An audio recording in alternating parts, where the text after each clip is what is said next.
بالله من الشيطان الرجيم. إذا جاء نصر الله والفتح فإن الناس يدخلون في دين الله أفواجا فيهم بربك وصدق إنه كان توابا. بسم الله الرحمن الرحيم. إذا جاء نصر الله والفتح صدق الحمد لله وصدق إنه كان توابا. بسم الله الرحمن الرحيم. إذا جاء نصر الله والفتح ورأيت الناس يدخلون في دين الله صدق إنه كان توابا. قل هو الله أحد الله الصمد لم يلد ولم يولد ولم يكن له كفوا أحد. بسم الله الرحمن الرحيم. قل هو الله أحد الله الصمد لم يلد ولم يولد ولم يكن له كفوا أحد. قل هو الله أحد الله الصمد لم يلد ولم يولد ولم يكن له كفوا أحد.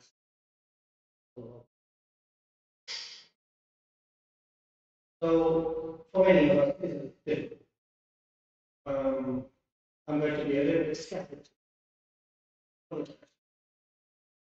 prepared PowerPoints, but it's not easy.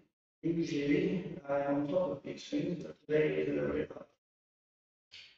The point of this workshop, the idea behind it, was to try to mobilize us now, to try to think about what to do next. Not just today, not just tomorrow, but make a plan for yourself for the next 10 years. This is not going to end tomorrow. This can't continue. Throughout my whole life, a lot of atrocities. My friends who were involved in their life when I was a 16-year-old kid. We have seen Syria, Iraq, Afghanistan, China, Myanmar, and the Palestinian issue has been a constant and change. For me, I am not going to make excuses by saying that some lives are more important than others. It's not a conversation here. We can have that conversation another time. What we need to do right now is really understand the issue at hand here. Throughout the day, there will be better speakers than me, giving you or trying to give you some level of expertise and ideas about how we can build as a community to go forward. The United States of America and the Israelis, with absolute impunity, have not hesitated to do whatever they wanted to do. And we as Muslims have remained stationary.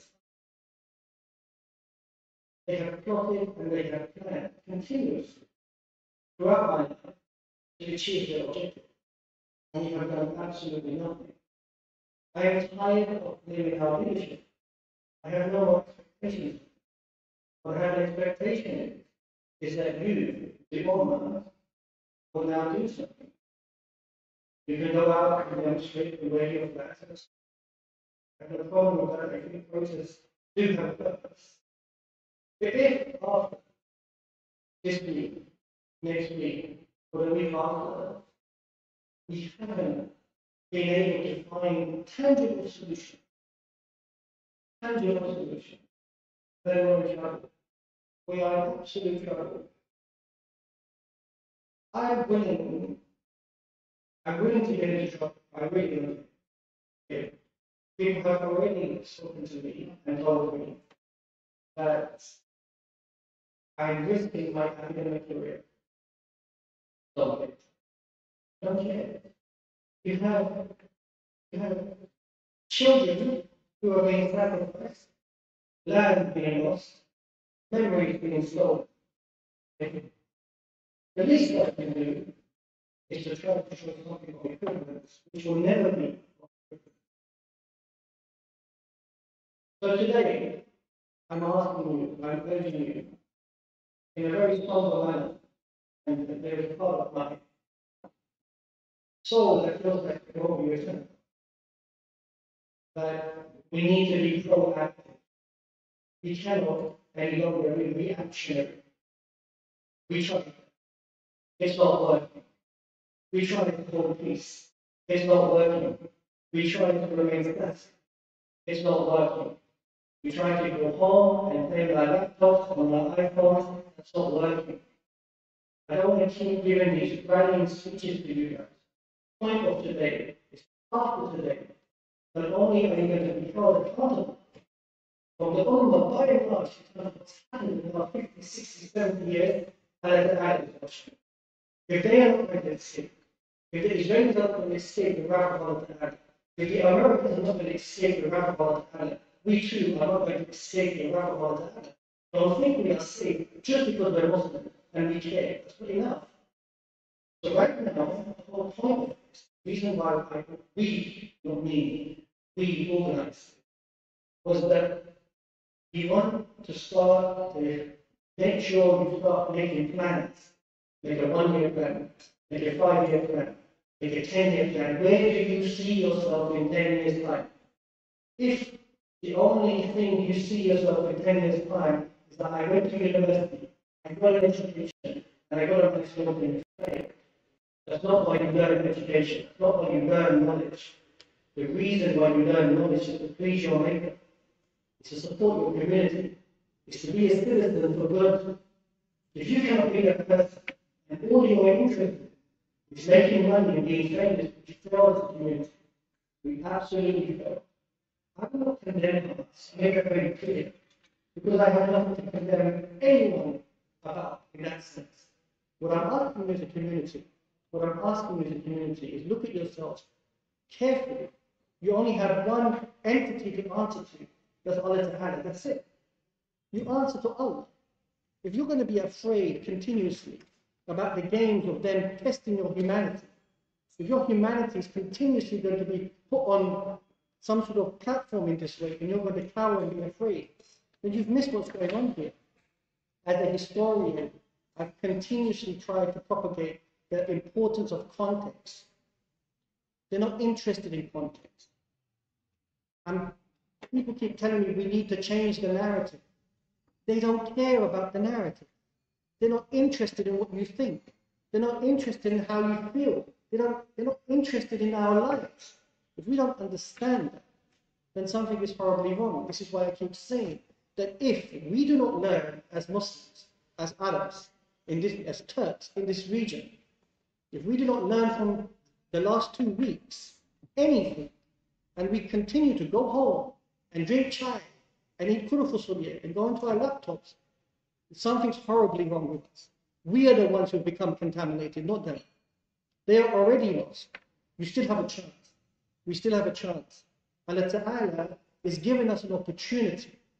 He's given us an opportunity. Fix up. And this is the point that I want to make today. I don't want to give a Jummah khutbah. I'm very concerned about becoming that ranting guy on the Jummah who absolutely lost his mind, but I feel the need to express this right now because I'm very emotional and I'm very sorry for that. But I really, really need you to understand, I need to drum this point home, that after today, it cannot be the same. It cannot be the same. And that you need to have a plan that whatever places that you go into within the next 10 years, academia, government, business, science, tech, that you are doing something for the Muslims so that this never happens again. Otherwise, it's pointless. It's a waste of time. And I want to bang that nail into your head over and over. I'm tired of doing this on Twitter. So I'm saying it to you here right now. Those of you that have turned up, those of you who are watching, I want to stress this point. Bismillah. David Ben-Gurion, subhanAllah, he said, the old will die and the young will forget. The old will die and the young will forget. We will not forget. We will not forget. That's the reality. As a historian, my job has continuously been to remind people that you will not forget. You cannot forget. If you forget and you go back to your ways, there's a problem.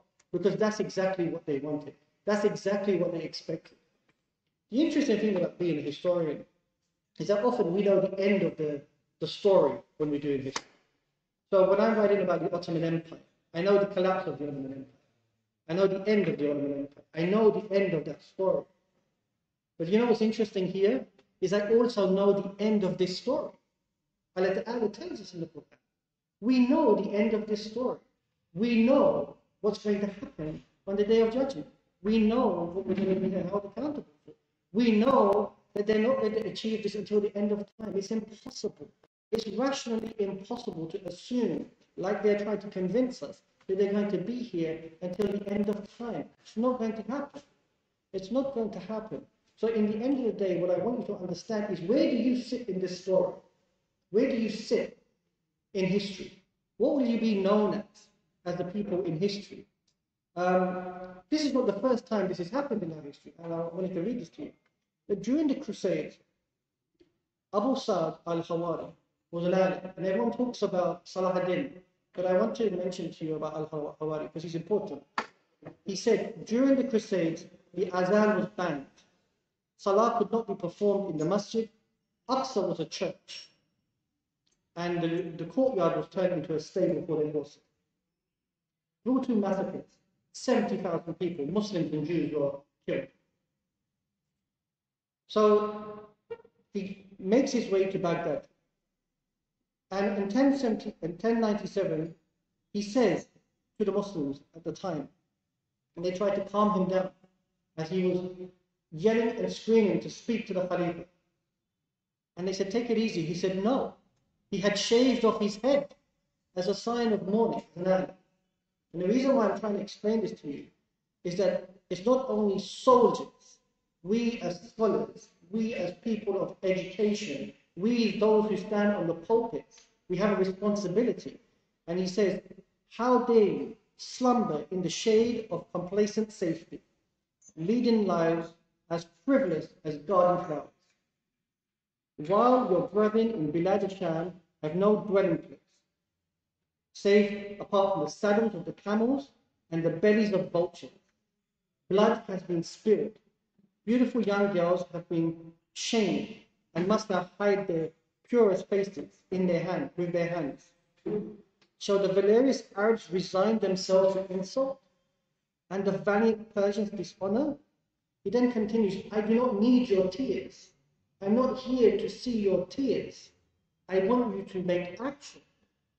Enough of the crying of it. I've seen the videos over and over. We're not going to cry anymore.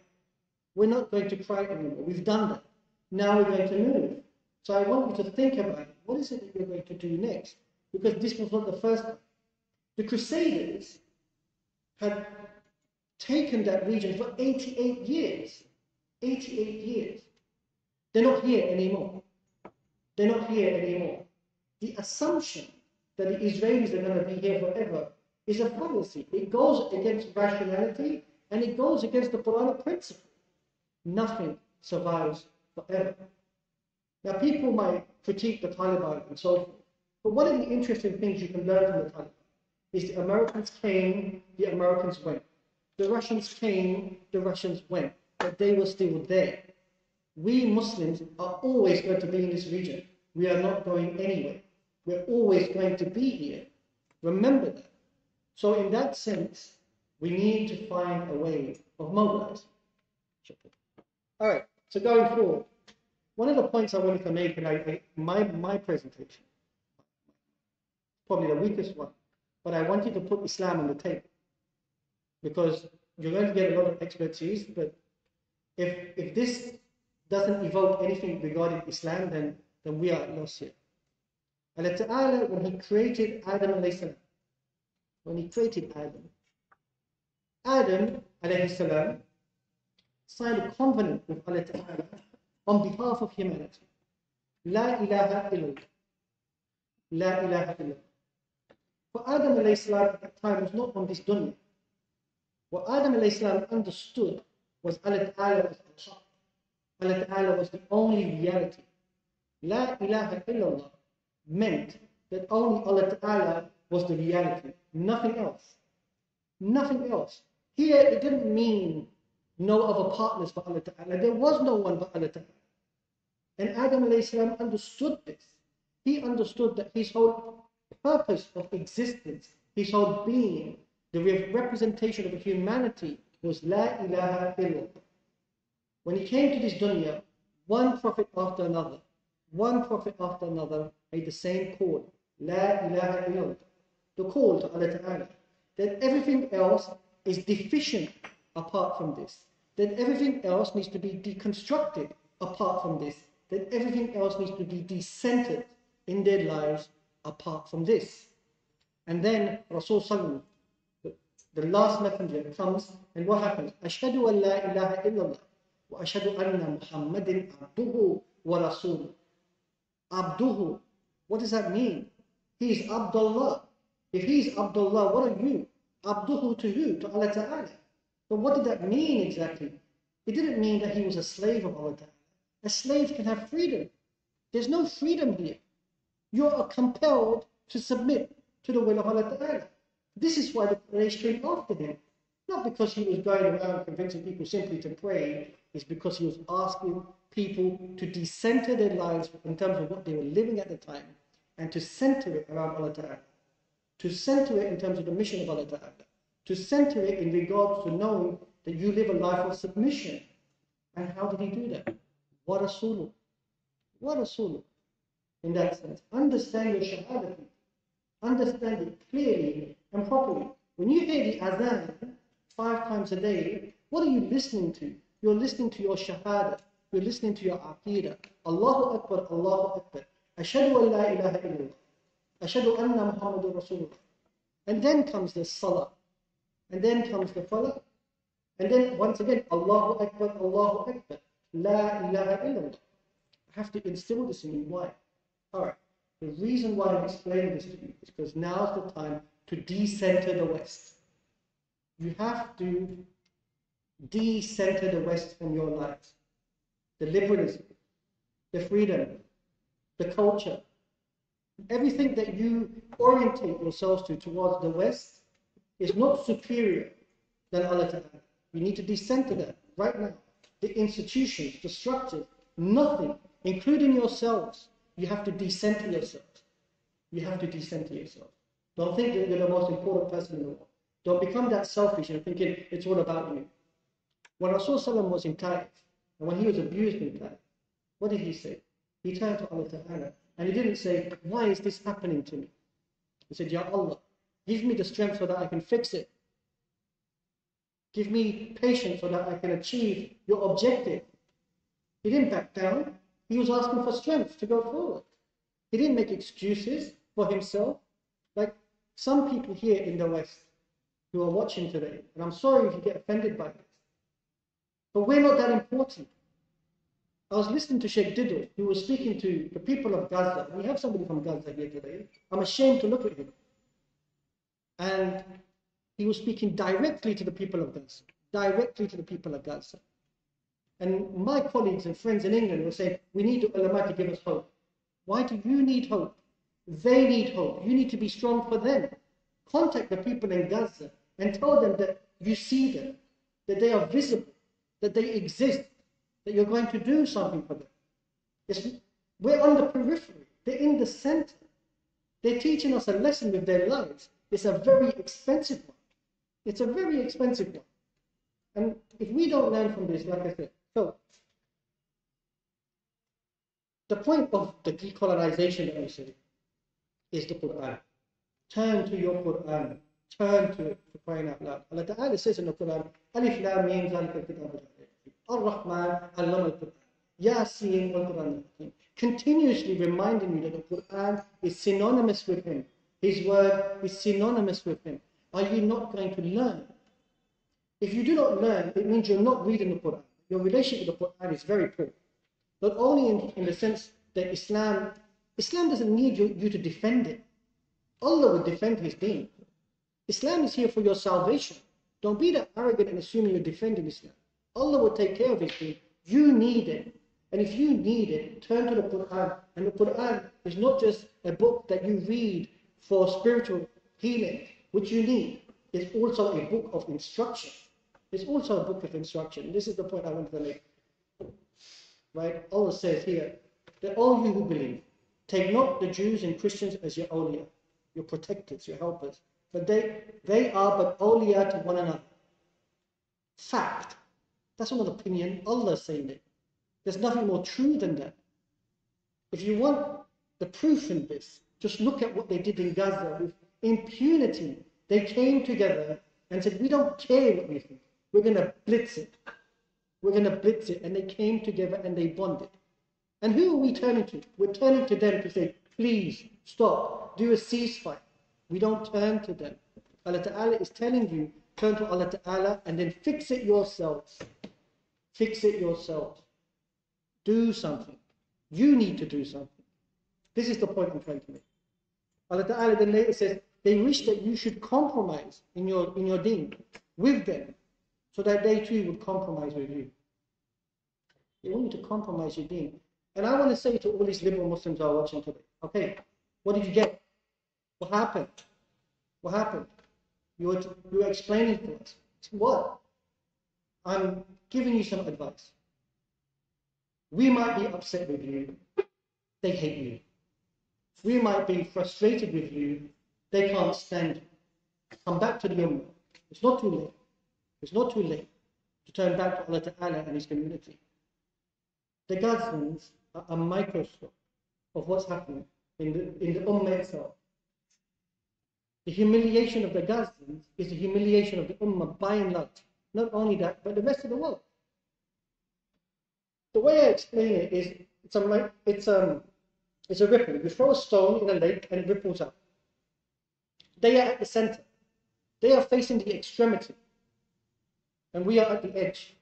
We're still feeling the ripple effect. It's not changing. In that sense, they're not just simply trying to humiliate the Gazans, they humiliate all of us collectively. The seerah becomes important here. Okay, I need to stress this as well. The early Muslims were boycotted. The early Muslims were boycotted. The early Muslims were tortured. Ammar ibn Yasir, his mother, his father, okay, when they were being tortured, and this is a really important thing to remember, that when they were being tortured, Rasulullah said that they are shuhada. Understand what it means to be a shaheed here. Sumayya was the first shaheed in Islam. What does that mean? It's important to understand first, she's not just a number. She's not just a number. And they say 3,000 killed, 4,000 killed, 5,000 killed. For us, we have a term for this. They are shuhada. They've gone to Jannah. It's far more elevated than being in this dunya. And when Sumayya was being tortured, Ammar ibn Yasir was trying to explain to Rasulullah in terms of what happens, he says to them that they are shuhada. Why? To explain that they are now in the highest station of Jannah. That this dunya is temporary.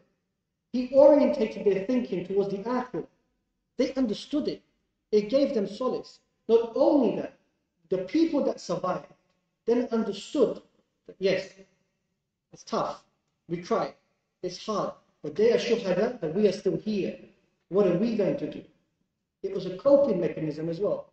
So not only was it a mechanism of reality, it was a coping mechanism. We see this in Uhud. When the Muslims were killed in Uhud, Umar ibn Khattab, he responds to Abu Sufyan by saying that yours who are dead are going to Jahannam, but ours are shuhada. Understand, don't secularize this term. Don't secularize it in the sense that it's just a slogan, it's just a label. Understand what this is. It's orientated the Muslim mindset to the akhirah. I've said this continuously. Decenter the West. Center Islam. Center. Okay? So in that sense, the point I'm trying to make to you is the idea of shuhada and being a shaheed is a notion of hope, not of despair. It's an idea of hope, not of despair. So when we are losing people in Gaza one by one, it's painful. But look at the Gazans. Look at what they do. Hasbunallah wa ni'mal wakeel. Look at what they're saying. Listen to them carefully. Listen to them. They continue. They're moving forward. They're showing a particular spirit. I've said this before. I'll say it again. Makkah is the symbol of ubudiyah. Makkah is the symbol of Ubudiyyah. Medina is the symbol of Nubuwiyyah. And Aqsa is the symbol of jihad, the struggle, continuously, always. It's always been that way. Those three pillars are important to us. And they're trying to dislocate that from us. Dislocate it from us. We're not going to allow this to happen. Okay? In this context. And the people of that region are a reflection of that. They're an embodiment of that. And this is what I wanted to make clear to you. Next one. Palestine, Quds and Al-Aqsa needs to be reintegrated. When the Quran mentioned Bayt al-Maqdis, the idea of Bayt al-Maqdis integrated within the rest of the Muslim world is to integrate it with Makkah and Medina. Some ulama say, وَالتِّينِ وَالزَّيْتُونِ وَطُورِ سِينِينَ وَهَذَا الْبَلَدِ الْأَمِينَ. The idea of the land of figs and olives is the land of Bilad al-Sham. And the idea is Allah Ta'ala is integrating it. Integrating that land that's being blessed by one prophet after another that called for La ilaha illallah to integrate it with Makkah, to integrate it with the Muslim world. It is a land of barakah. When Rasul Sallallahu left to do the Isra and Miraj, once again, it's an amazing story. Why? Because Rasul Sallallahu goes to meet Allah Ta'ala from Aqsa. From Aqsa. What did the shaheed do? When somebody is a shaheed, they're on the highest level of Jannah. It's symbolic of that. The difference between the shuhada and Rasul Sallallahu, he came back for the message.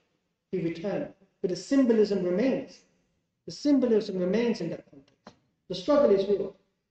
So in that sense, I want you to understand that throughout Islamic history, there's been an attempt to integrate the place and the people to the message of Islam. Okay. So what are the West doing? And this is the point I'm trying to make in terms of, they are trying to dislocate you from the land. They are trying to dislocate you from it. All right? This may sound strange what I'm saying to you here. This is not a human issue. Okay? When people say that this is not a religious issue, that's wrong. Because the Jews have made it very clear, or the Israelis have made it very clear, that it's a religious issue for them. And when they say that we are not attacking Muslims, they're right. They're attacking Islam directly. They're attacking Islam directly in that sense. So when people try to reduce it by saying this is a human issue, it's about humanity. Okay, well, let's look at the humanity of the world. What did they do? The idea of humanity is to strip the Islamic component away from this.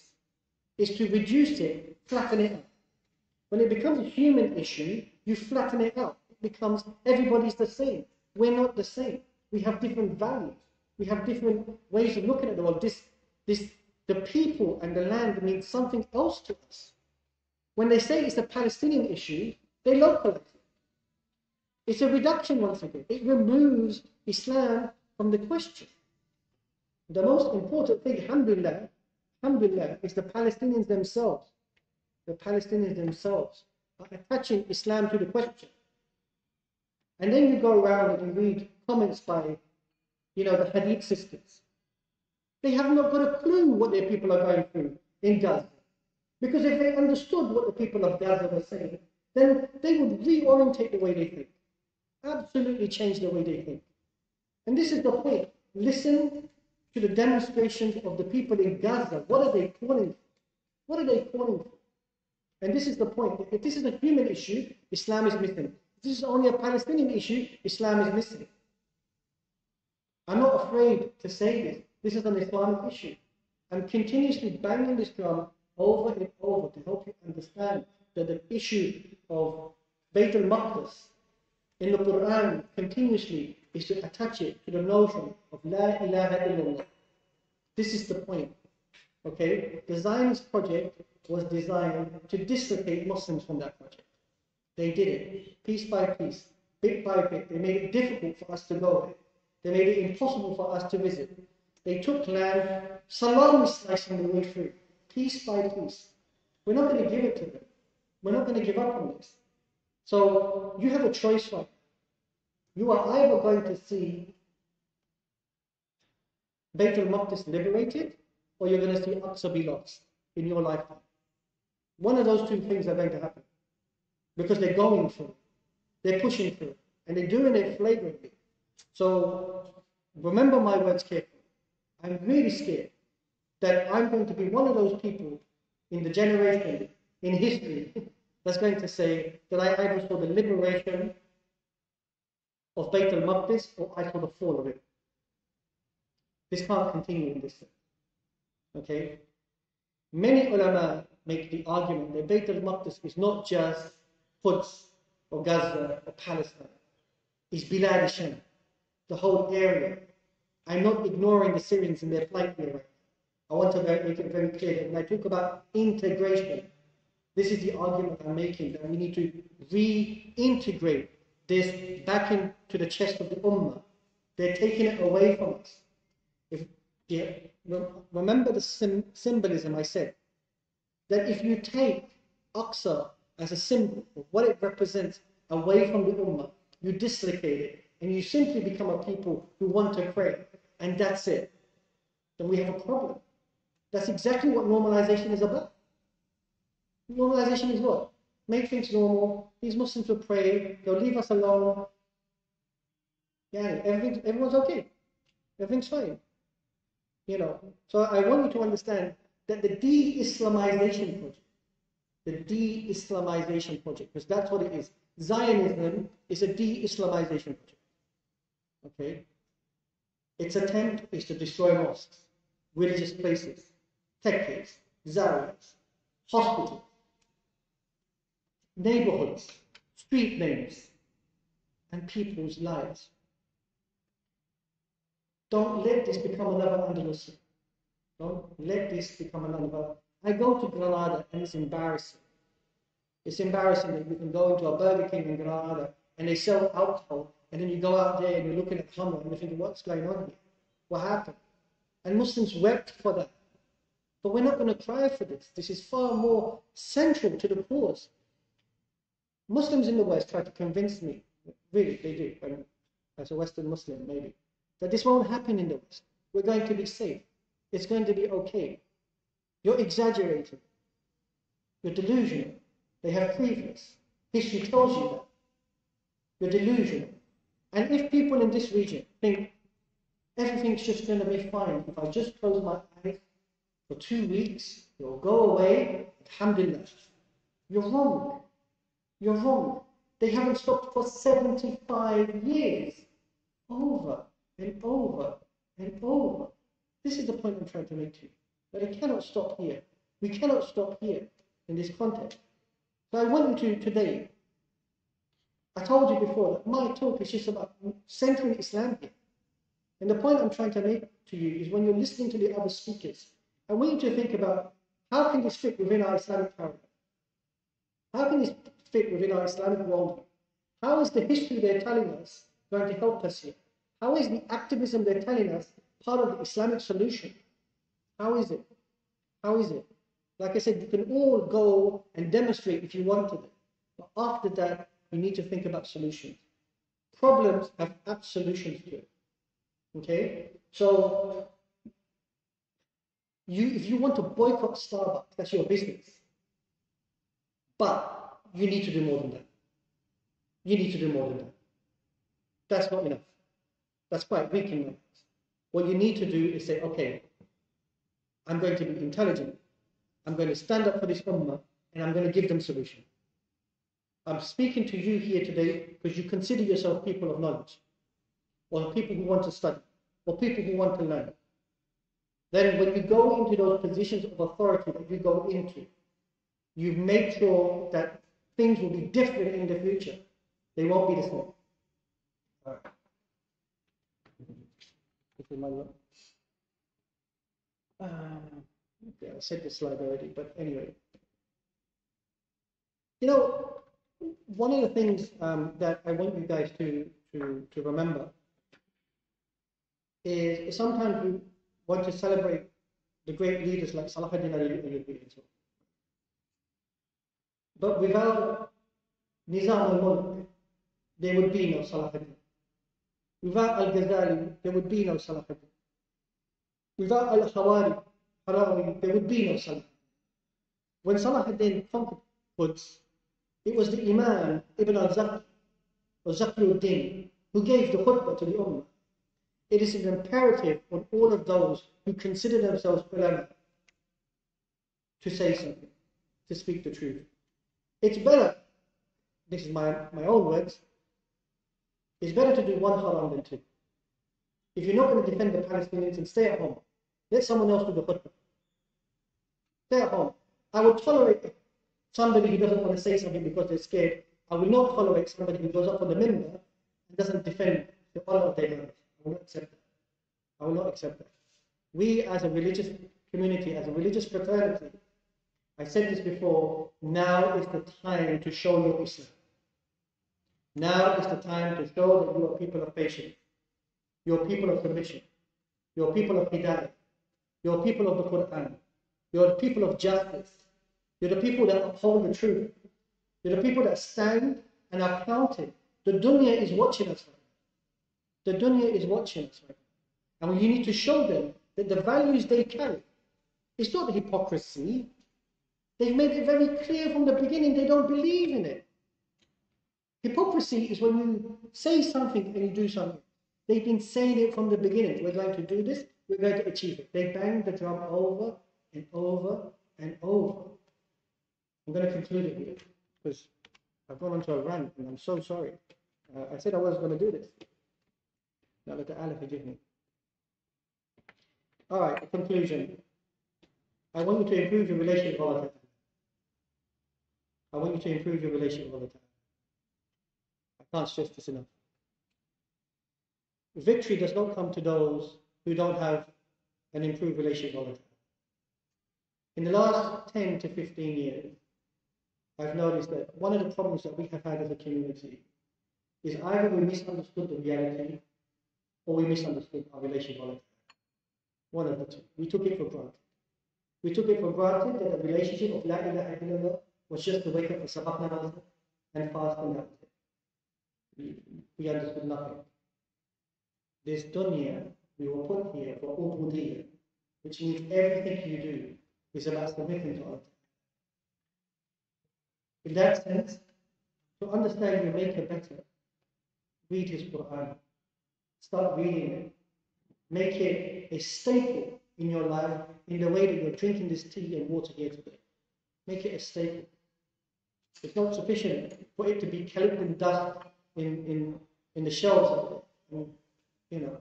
The second thing is, as I said to you before, they're not going to do this forever. My personal belief, in 1857, the Sipahi revolt in India, when the British used extreme violence towards the Muslims of India, the ulama at the time were saying that this level of extremity means they're finished. It means they're done. You can't maintain it. It's impossible. The reason why the Ottomans for 600 years were able to maintain their authority in this region is because they never had to drink on the neck. It's impossible. But the Mongols disintegrated quickly. Because when you use a policy of that type of violence, it's impossible. The Israelis are not killing Muslims, they're killing themselves. They're killing themselves. They're finishing themselves. I'm saying this right now. Not because I need to hear this, because this is the reality. You can see it. From this level of extremity, where else can you go? Where else can you go? So what we need to do is understand that this entity is not going to be here forever. It might be here today, it might be here tomorrow, it will not be here forever. The Israeli state has been around less than the Crusaders were. They came, they went, so will they. The places of worship are important, only as important as the people that worship it. If Aqsa has no worship, then we have a situation. The Palestinian people, may Allah Ta'ala be pleased with them, are defending the fort for us. They are defending the region for us with their lives, with their memories, with their children, with their emotions. We can't be complacent in response to that. In response to that, we cannot be complacent. We cannot be lazy. We cannot just get a plane ticket from Pegasus and go to Aqsa, do our thing for 2 weeks and come back, when every single day they are defending it. Every single day. The reason why Aqsa has not gone into Israeli hands is not because of us. We can't take credit for that. It's because of them. It's because of them. They are still resisting. The problem that Israelis have is their existence is resistance. The fact that they still exist is a problem. And look at their existence. Their existence is La ilaha illallah. That's what their existence is. Okay? What I want you to think about is the correct action and correct response for whatever happens. Technically, in reality, not that I expect this, but a correct response to Israeli aggression should have been a military response. But I don't expect that from this region. I don't have that in terms of a hope, because people will tell us that the region is going to chaos. They don't care about that. The French, the Germans, the British, they all sent weapons over. They subjugated people in their own country. People in Germany, one old lady with a flag in Europe, suffocating everybody. They told us that if you speak in universities, we're going to close you down. We're not going to have jobs.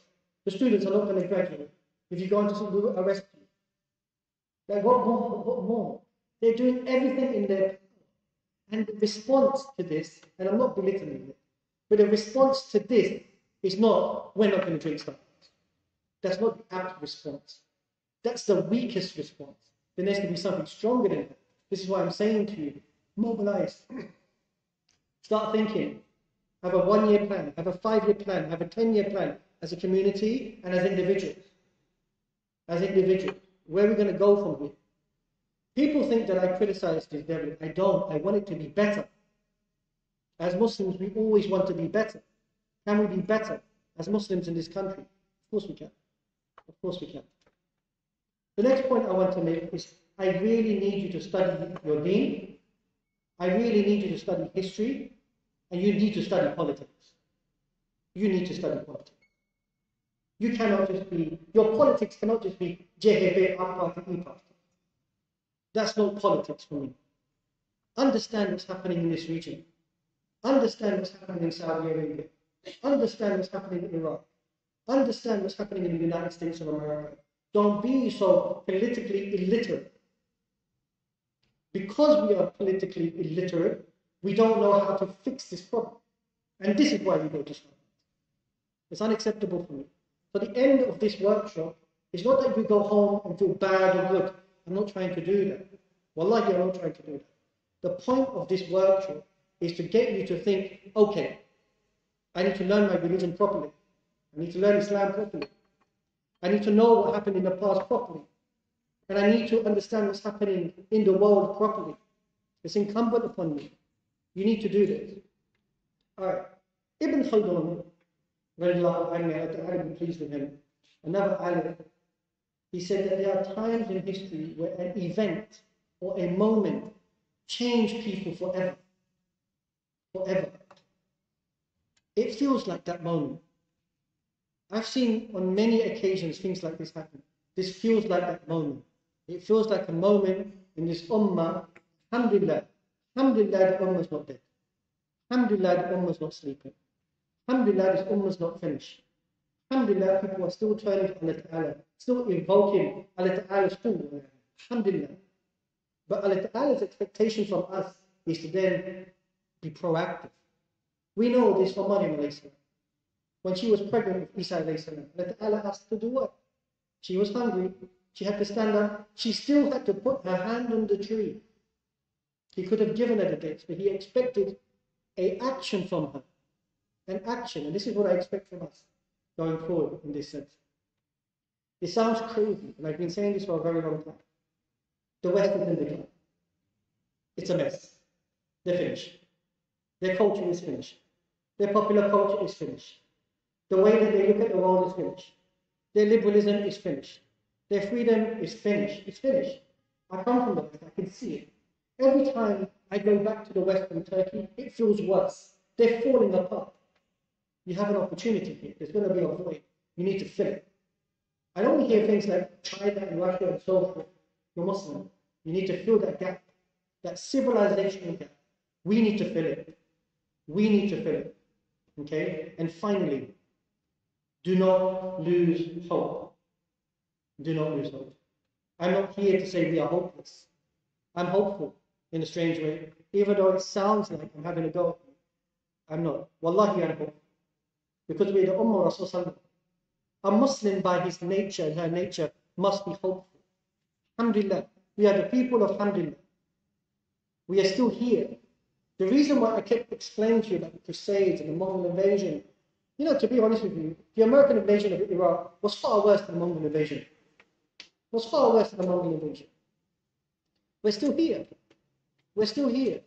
And I'm hopeful. Even though I'm seeing people die in front of me, and they're trying to destroy our hope, and they're trying to not only break the Palestinians, they're trying to break this ummah. We're not going to break. You have Allah on your side. Allah is with you. The Quran is very clear. I can't stress this enough. Turn to your Quran and understand that you have Allah on your side. When Rasul Sallam lost Khadija and then Abu Talib, one of the reasons I always explain to my students, why did this happen? Why did Allah Ta'ala do this?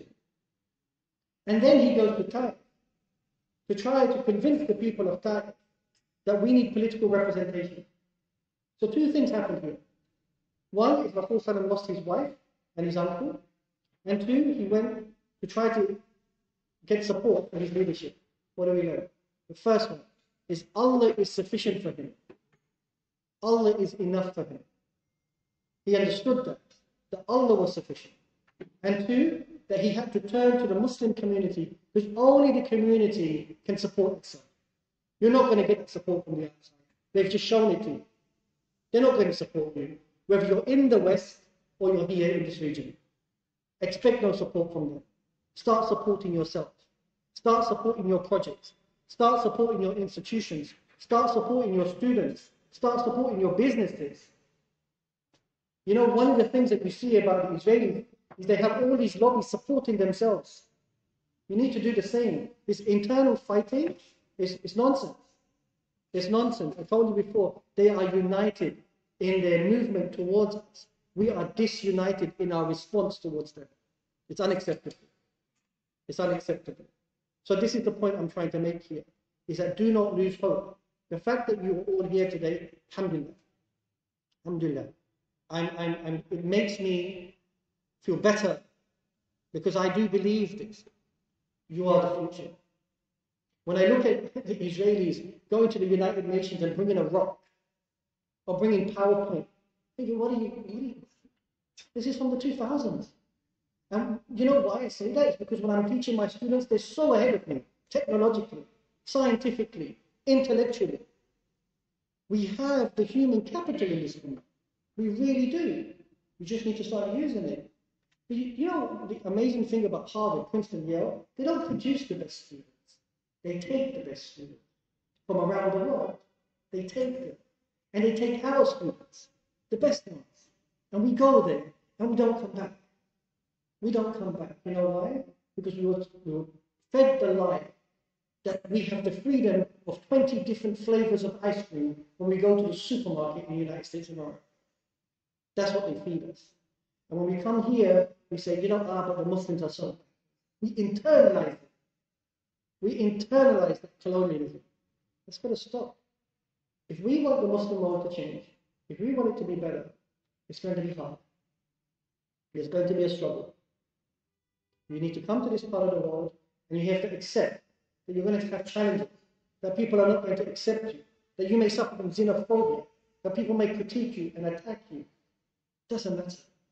Learn from Shu'aib alayhi salam. Learn from Ayyub alayhi salam. Learn from all the Anbiya. Learn from Rasul sallallahu.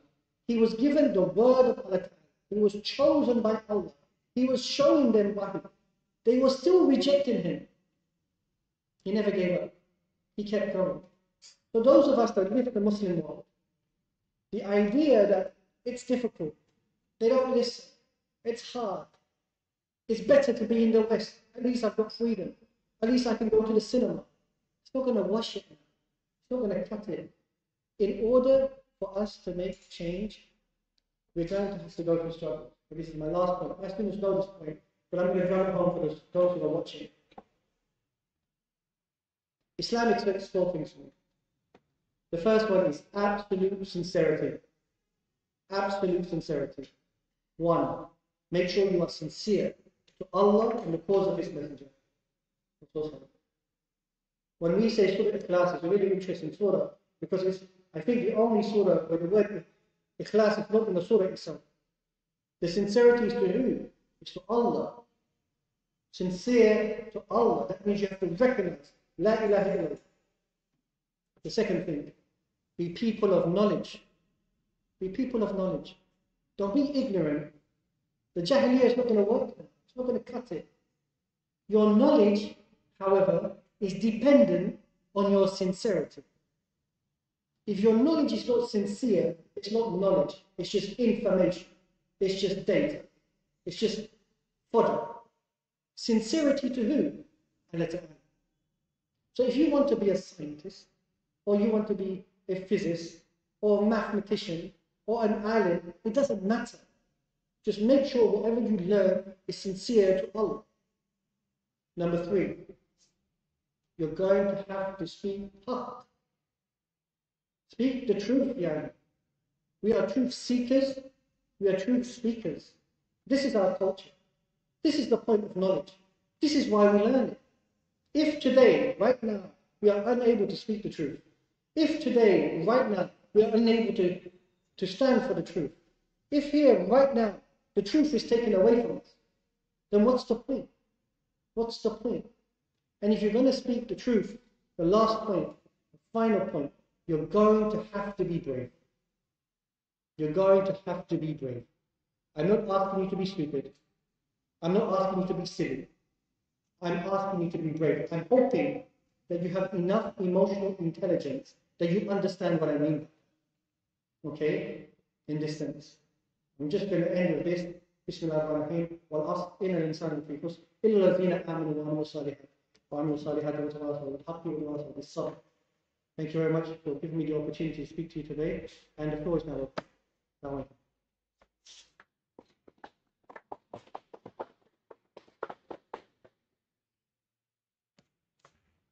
If anyone wants to make a point or has a question or comment, feel free. Yes, go for it. Thank you so much. The one question that I had revolves around the idea of intra-faith Muslim infighting in comparison to what the Israeli lobby is able to come together as. And you can fix my understanding of this, but within Judaism itself and proponents of Zionism, your observance of the faith is not a factor to determine whether you deserve a seat at the table, which for us, observance or not observance, at least for example, Muslims who are bending more left or right in the West to produce like a more homogenous form of politicized Islam in the West. How would we negotiate those variables when we talk about bringing Muslims together in that light? Yeah, it's a fantastic question. And I think one of the interesting things about Judaism and Jews in particular is that it's post-Holocaust, one of the things they needed to do was to safeguard the society, the community.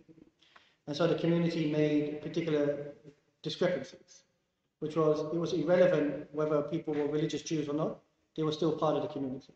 And as a way they were able to encapsulate or internalize the idea of the secular Jew, right? So you could be Larry David or Jerry Seinfeld, didn't matter, you're still Jewish. They constructed this identity that being a Jew was not only in terms of an ethnicity, but it was an identity in that sense, and you couldn't escape it. As a result, it created a particular collectivity from amongst them in that sense. We don't have that same world, you're right. We have a very different one. But we have a far more inclusive one. We have an inclusive one which is far more pluralistic in that sense. It creates particular challenges, for sure, because we can't streamline that out. And we do have some challenges because of that. But we have some expectations of being upright. We have some expectations of maintaining a consistency to the idea. We have some expectation that if the dependency is not on the idea which is crystallized, then it's something that we cannot accept and tolerate. then I think that's still a value system we're fighting for. And that's going to be a big challenge here in that sense. But I do believe this, that if we as Muslims put out the idea of Islam in its most crystallized form, we can band together. We can band together. And I'm not saying to those Muslims out there who might have felt this from me, that we are all sinners. We all make mistakes. May Allah Ta'ala forgive me too, for I am a sinner in His eyes. But the point is that the idea of Islam, there must be a crystallization of that. I'm not interested in the everyday issues of us as individuals in terms of to what degree we adhere to Islam. What I'm saying though is the best from amongst us need to carry a particular value system. In our culture and tradition, what usually happens is there'll be a group from amongst us who are enjoying the good of forbidden. And that idea is that in our community, we give responsibility to the best from amongst us to uphold not only in terms of competence, but a particular crystallization of the faith that they represent us. That's who the Sahaba were. When we talk about Islam, we don't just say the Muslims and the Ummah, we talk about the Sahaba as a specific group of people who had a particular value system, right? And so what I'm having to you guys here today is be like the Sahaba in the sense, before people misunderstand what I'm saying. They worked effortlessly. They gave everything up for Islam. They upheld the principles of Islam to the utmost degree. They were steadfast in that. They were around Rasulullah at every step of the way. Until we have a group of people within the Muslim community that are willing to put down that level of sacrifice, that level of dedication, that level of crystallization in their mind, then I think we're going to continue to have difficulty in that sense. As for the 1 billion of us, in terms of what happens, in terms of that's still going to be there. Our history is filled with enough examples that we're going to have these issues. And it's not going to be utopia. We're okay with that. That's not the point I'm making. What I'm making is that people like you who want to study, who want to learn, who want to go into particular spaces, that the responsibility on our shoulders for being of the utmost is greater than everyone else. The responsibility on the island, the responsibility of the person in power, the responsibility of the man of arms, the responsibility of the student of knowledge is greater, and you have to uphold that responsibility. As for what happens in the community, we will pull them together. We will find ways of helping them. We will find ways of bringing them together, but I don't believe that we need to compromise the aqidah in any shape or form as a way of some sort of political expediency. I disagree with that. It's going to be harder, the struggle is going to be greater, but that's okay. That's okay. And I think right now that's the debate that needs to be had, which is to what degree are we willing to uphold the values of Islam? Okay? To what degree? Right now, as I said to you, the world is looking at Muslims. The world is looking at Muslims. And we are not going to come across as a people who are warmongers. We are not going to come across as a people who are weak. We are not going to come across as a people who are just crying and doing nothing. We're going to come across as a group of people who gave hidayah. Amr bil ma'roof wa nahy anil munkar, to enjoin the good and forbid the evil. In this ayat in the Quran, there's no hierarchy. It's an expectation on every single Muslim, every single one, that you enjoin the good and you forbid the evil. Now's the time to do it. Now's the time to do it. My mother, she called me. She goes, I don't know what to do. I said, what do you mean? But I pray for you every day, my son. I said, you know what? You just did something. Because now I'm going to go out there and I'm going to speak the truth on behalf of my family. And I'm going to speak the truth on behalf of my community. And I'm going to speak the truth on behalf of this ummah. I'm going to keep going. Every little helps. What I expect from you is one. Turn to Allah Ta'ala. Wake up for tahajjud for your ummah. Read the Quran for your ummah. When you do dua, I criticize people in this country, it upsets me, that they pray namaz like turbo, and then they leave. And I say to them, why did you not do dua? Say, listen, this is a gift from Allah Ta'ala, you're losing it. Alhamdulillah, you have the opportunity to ask. If you had a boss and you had the opportunity to continuously knock on your boss's door and go, can you give me 1,010? You do it every single day. You've got an opportunity to ask the one that created you. Why are you not asking him? Keep asking Allah Ta'ala. 1, turn to your Lord. Turn to your Lord. 2, become competent. The Deen expects it from you, to be competent. This is why I say be knowledgeable. Make plans. Think of ideas. The next speakers, like I said, they are far more competent than me. I accept it. 100%. And I want you to engage with them today, robustly. I want you to engage with them today robustly, so that we can go forward. So that this is not the end in this sense, okay? I really have hope in the Ummah of Rasulullah. I really do.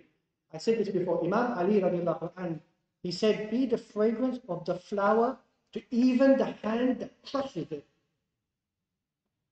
When he said that, he was the 4th Khalifa. So who was crushing him? The Muslims. But did he give up? No. He continued. He continued fighting. He continued working. And now we venerate him. So be that person. Be that person. And when you see Muslims are being crushed, be a support network for them. Be a voice for them.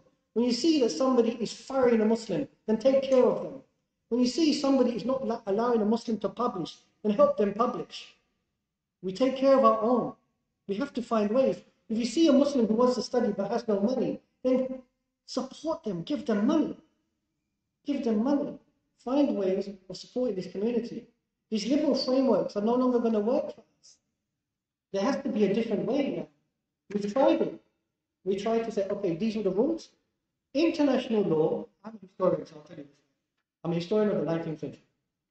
International law was created by the West to subjugate the weaker nations, for the stronger nations to absolutely ignore it. When the Americans went to war with Iraq, they ignored international law. When the Russians invaded Ukraine, they ignored international law. When the Israelis invaded Gaza, they ignored international law. It doesn't matter to them. And then we keep saying, but international law. In the Ottoman Empire, in fairness to them, all the criticism people have, they try to find a different way. They try to exist as Muslims. They try to stand in opposition to them. Unfortunately for them, Muslim countries were being colonized by one. They had no allies. They lost them. It changes. An idea. People say, Hajjam, the borders. We have borders. I'm not asking you to break your borders. I'm realistic enough to understand the nation state. I'm asking you to let people travel freely between the borders. Keep your borders, I don't care. But let people travel easily through the borders. If they're Muslim and they're coming from Bosnia, allow them to go to Turkey, allow them to go to Amman, allow them to go to Egypt, allow them to go to Pakistan. We need to create those networks again.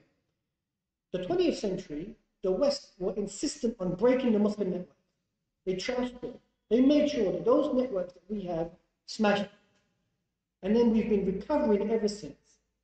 We've been recovering ever since. We need to create those networks again. Again, we need to find Muslims who are on your platforms and build those networks again. And to some degree, on this subject matter, we might have to put some of our differences to the side for that. We don't have time for this. We really don't. That's why I say to you that I believe, Allah forgive me if I say this, I think we've got a 10-year window. Maybe, if we're lucky. 5 years, max, maybe. In that short amount of time, get proactive. Get proactive. Okay? There's 5 million of them in Israel. There's 1 billion of us. Are we saying that we don't have the minds to fix this? That we become that hopeless that we can't find a solution? That's unacceptable. It really is. And I hold myself accountable for that. I hold myself accountable. I'm scared.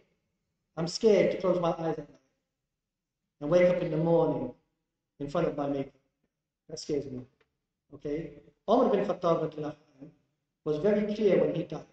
He was saying, I hope that I break even.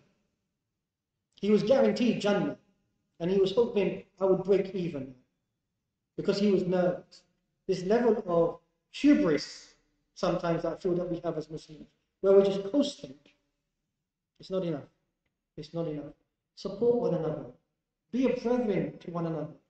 Help one another. If you see a Muslim making a mistake, advise them. Don't attack them. Bring them into Islam. Islam is the solution. This is not a slogan. Islam is the solution. Allah Ta'ala sent Islam for humanity. For humanity. And humanity is failing without it. It's falling apart. The Israelis are falling apart. Zionism was the worst thing that could happen to Judaism. It's the worst thing. It's destroying them. But we Muslims don't need to see that. Okay? We are going to be here to the end of time, inshallah. So yeah, I think we really need to touch heads here. I really need to, Muslims in the West need to learn something. Quick lesson. The left and the right are no longer your friends. The left and the right are no longer your friends. I say this to Muslims who are watching this today from the West. Come back to the Muslim world. Come back to the Muslim world. You may not like it here. We may not be able to offer you, your cinema tickets at Disneyland. Maybe. But have some izzah there. Okay? If you're going to tell me, and I'm saying this to my fellows who are British Muslims, that they're proud to be British, you should be ashamed. You should be ashamed that you're British today. You should be ashamed that you're American today. You should be ashamed that you carry that identity. That's not acceptable. It's not acceptable when you're proud to be part of a nation that historically has blitzed us and is still doing it now. That's the position I hold. And if any Muslim in Britain and America were to hold it against me, so be it. I don't care. I've said it. It's done. Okay? Come back to the Muslim world, and we here now in this country, those of us in Turkey, make it easy for Muslims to study here. Make it easy for Muslims to give advice. Make it easy to listen to the Muslims who are competent. We are here together as one family. We are one family. I was told by a person from the Zafar party, what are you doing in this country? I said, Ya Abi, what have you done for this country? I've done more for this country than you have. I don't have a Turkish passport, but I'm from here. This is my country. Even if they give me a passport, I belong here. I've been teaching people here for 10 years. I've been paying taxes for 10 years. What did you do, apart from complaining? Nothing. They complained about Syrians coming to this country because of bombs being dropped on them. The minute they had inflation, they started jumping out of the country. What are you talking about? What are you talking about? Arabs have been in this country, in this part of the world, since the Ottoman Empire. They are part of this region. We are connected together. We are one people. We have to emphasize that. There are people in this country who are going to get upset with me because of the opposition, where they're saying, this is not our fight. Okay, whatever. But we are one people. When I go to the Jami, I'm not different than anyone else. When I'm going to the Tazir's house in Sakarya, I'm not different than anyone else. When I'm praying in the masjid in Mardin, I'm not different from anyone else. They say it, you're Kurdish. We know this. They start acting like it. So those of us who are Turks, who are listening and here today, we are brothers. We are one. We are one ummah. And those of us who are guests in this country, I say this to you. When the Muslims went from Makkah to Medina, the Ansar, they embraced those people of Makkah. They embraced the Muhajirin. But not everyone did. It was hard. I go to another Muslim because I want to be amongst my people. Okay? I've tried this. I was born and raised there. It gave me nothing. I was stopped at the airport by the Secret Services, and they said to me, are you not proud to be British? I said, it's a racist question. He goes, well, you're asking if I'm grateful. You're asking if I'm grateful. Okay? I am only grateful to one entity, and that's Britain. Yes. So, any other questions, comments? As an academic who got an education, a higher education in the West, would you recommend to us, whether Muslims as students of knowledge, to get higher education in the West, such as the top universities such as Harvard and Oxford? Okay, so we're at a crossroads right now. This is the problem. If you'd asked me that question 3 weeks ago, I'd have said yes. But it seems like it's going to become harder for us to study in the West. You can study in the West, they're going to make your life very difficult. You can study in the West, but you're going to have to watch Palestinians be like. You can study in the West, but you're going to have to see that they're going to abuse people in those countries and say nothing. That's what it's going to be like. And I don't have an answer. My personal opinion, it's very easy for me to say this because I'm here. I'm done. I think we need to think outside of the educational structures. I think the democratization of information because of the internet means that we can be competent here. Look, I'll give an example. There are some very good competent scholars in Turkey who've never been to the West. They're not incompetent. Allah Ta'ala has given everyone aql. What I've learned is that there's enough knowledge in our countries now that it doesn't require us to go to the West, but we go there because we want the brand. I get that. Because the brand helps you get better jobs and so forth. That needs to change. I've always told my students who are here today that I'm not interested in what grade they get. What I'm interested in is, are they knowledgeable? Knowledge will always hold true. Your knowledge is for this ummah.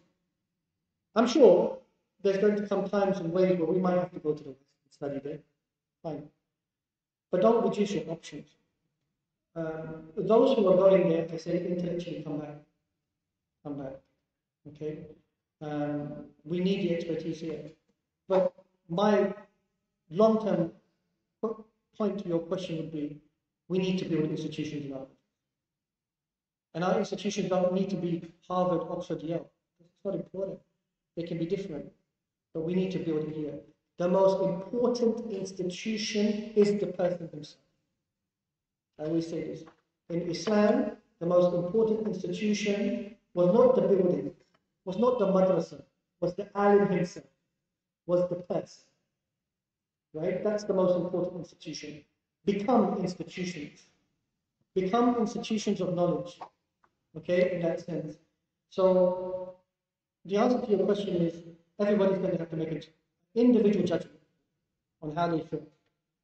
But just know this, it's going to be difficult. It's going to be tough.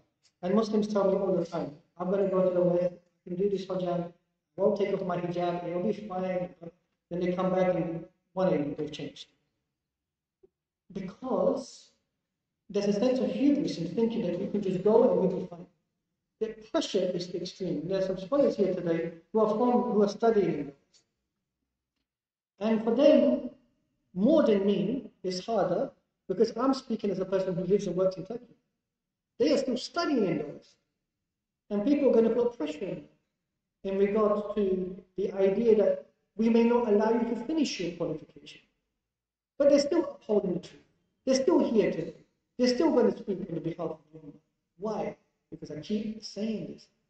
Hasbunallah wa ni'mal wakeel. Allah Ta'ala is sufficient for you. Allah Ta'ala is sufficient for you. In the West, you're seeing when Black Lives Matter happened, people were putting their businesses and their sports careers and whatever on the line. We as Muslims can do far more than that. Far more than that. Your izzah does not come from the fact that you have a qualification in Harvard. Your izzah comes from the fact that you adhere to the call of Allah Ta'ala and His Messenger, and that you are good to your community. And that's all that matters. Well, what degree did Ibn Khaldun have? What was the qualification of Abu Hanifa? Forget that, even the guy who sent a cynic down the street, Alhamdulillah, Ya Rabbil Alameen. Alhamdulillah. My uncle always says to me, when I became a graduate, I went on Hajj, and he used to call me and said to my mum for the first time, do I say Dr. Haji Yakoob or Haji Dr. Yakoob? Which order is it? I said, remove the doctor. That's the title that they've given me in this dunya. But call me Hajj. I like it because that's the title that comes from Allah Ta'ala. Yeah, and that's sufficient for us. So this is the point I'm making, that whatever choice you make, may Allah Ta'ala protect you. May Allah Ta'ala make it easy for you. May He keep you steadfast. But I'm just letting all of you know here that we need to think of alternatives. In the West, conservative thinkers are already making the case that the Western university model is not working. They know it. So we need to start thinking about it. Okay? We have systems like Awqaf systems and institutions and madrasas and so forth. We have systems here. We just need competency. Inshallah. Okay, so you mentioned the narrative issue. So I want to take this opportunity to tell the people about the project of Hasbara. Yeah, go ahead. Assalamu alaikum everybody. We are working on a project called Hasbara. Hasbara means, Hasbara is a Hebrew word. Assalamu alaikum everyone. I want to take this opportunity to introduce you to our project.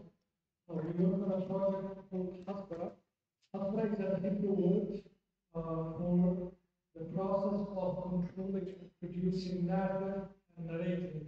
It's not the process of narrating of an issue. So to control the narrative is called husband. It comes from the idea that war is not only on the ground, but also more important to make it the level of narrative, and discourse. So the idea here is that we are trying to push back the people who rely on this narrative by introducing and help introducing them more now. The idea here is to build an open source global network for those working in the media, in the awareness programs, for people working on the ground, in the bringing up of young activists, to work together to network and develop their activism in the field of narration and discourse.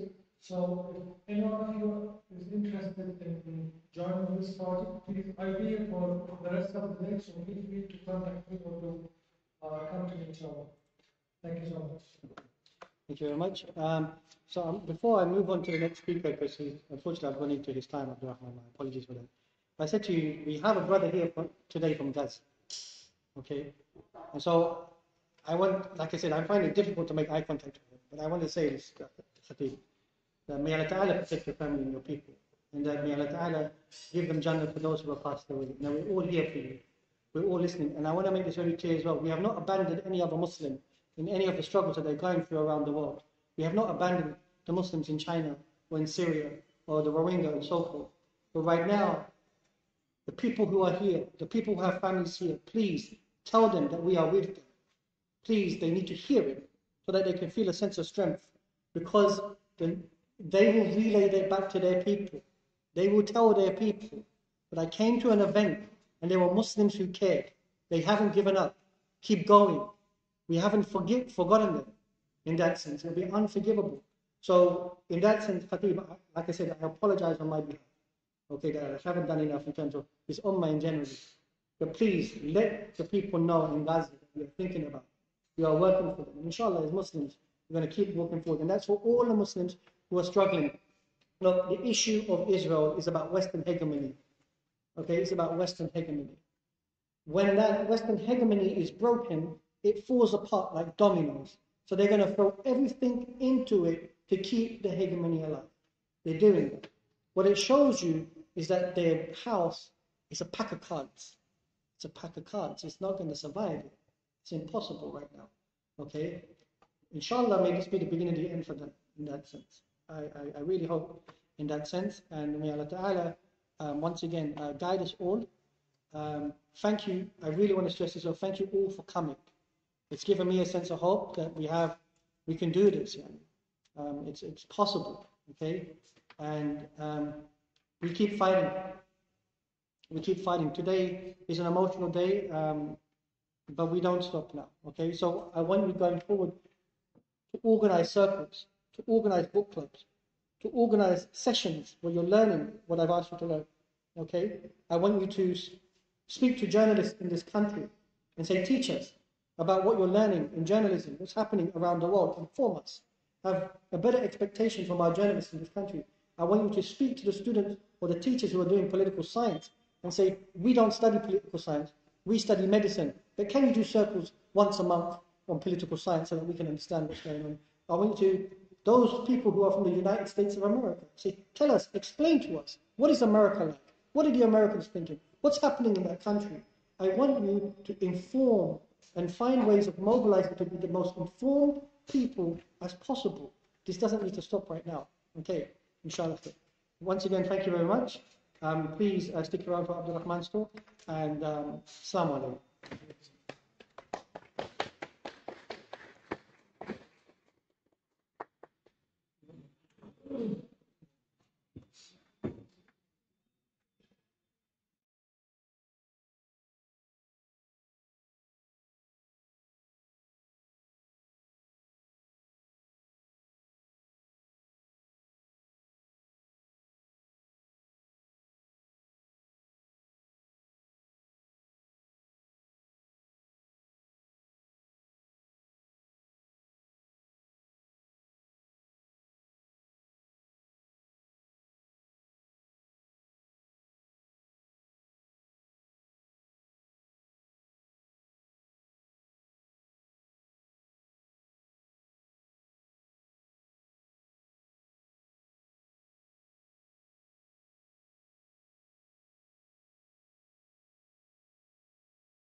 Right. Assalamu alaikum. So, first of all, thank you, Yakoob, for allowing me to present today. My name is Abdurrahman Mahmoud. I'm a doctoral student at Harvard, history PhD student. And so just a disclaimer.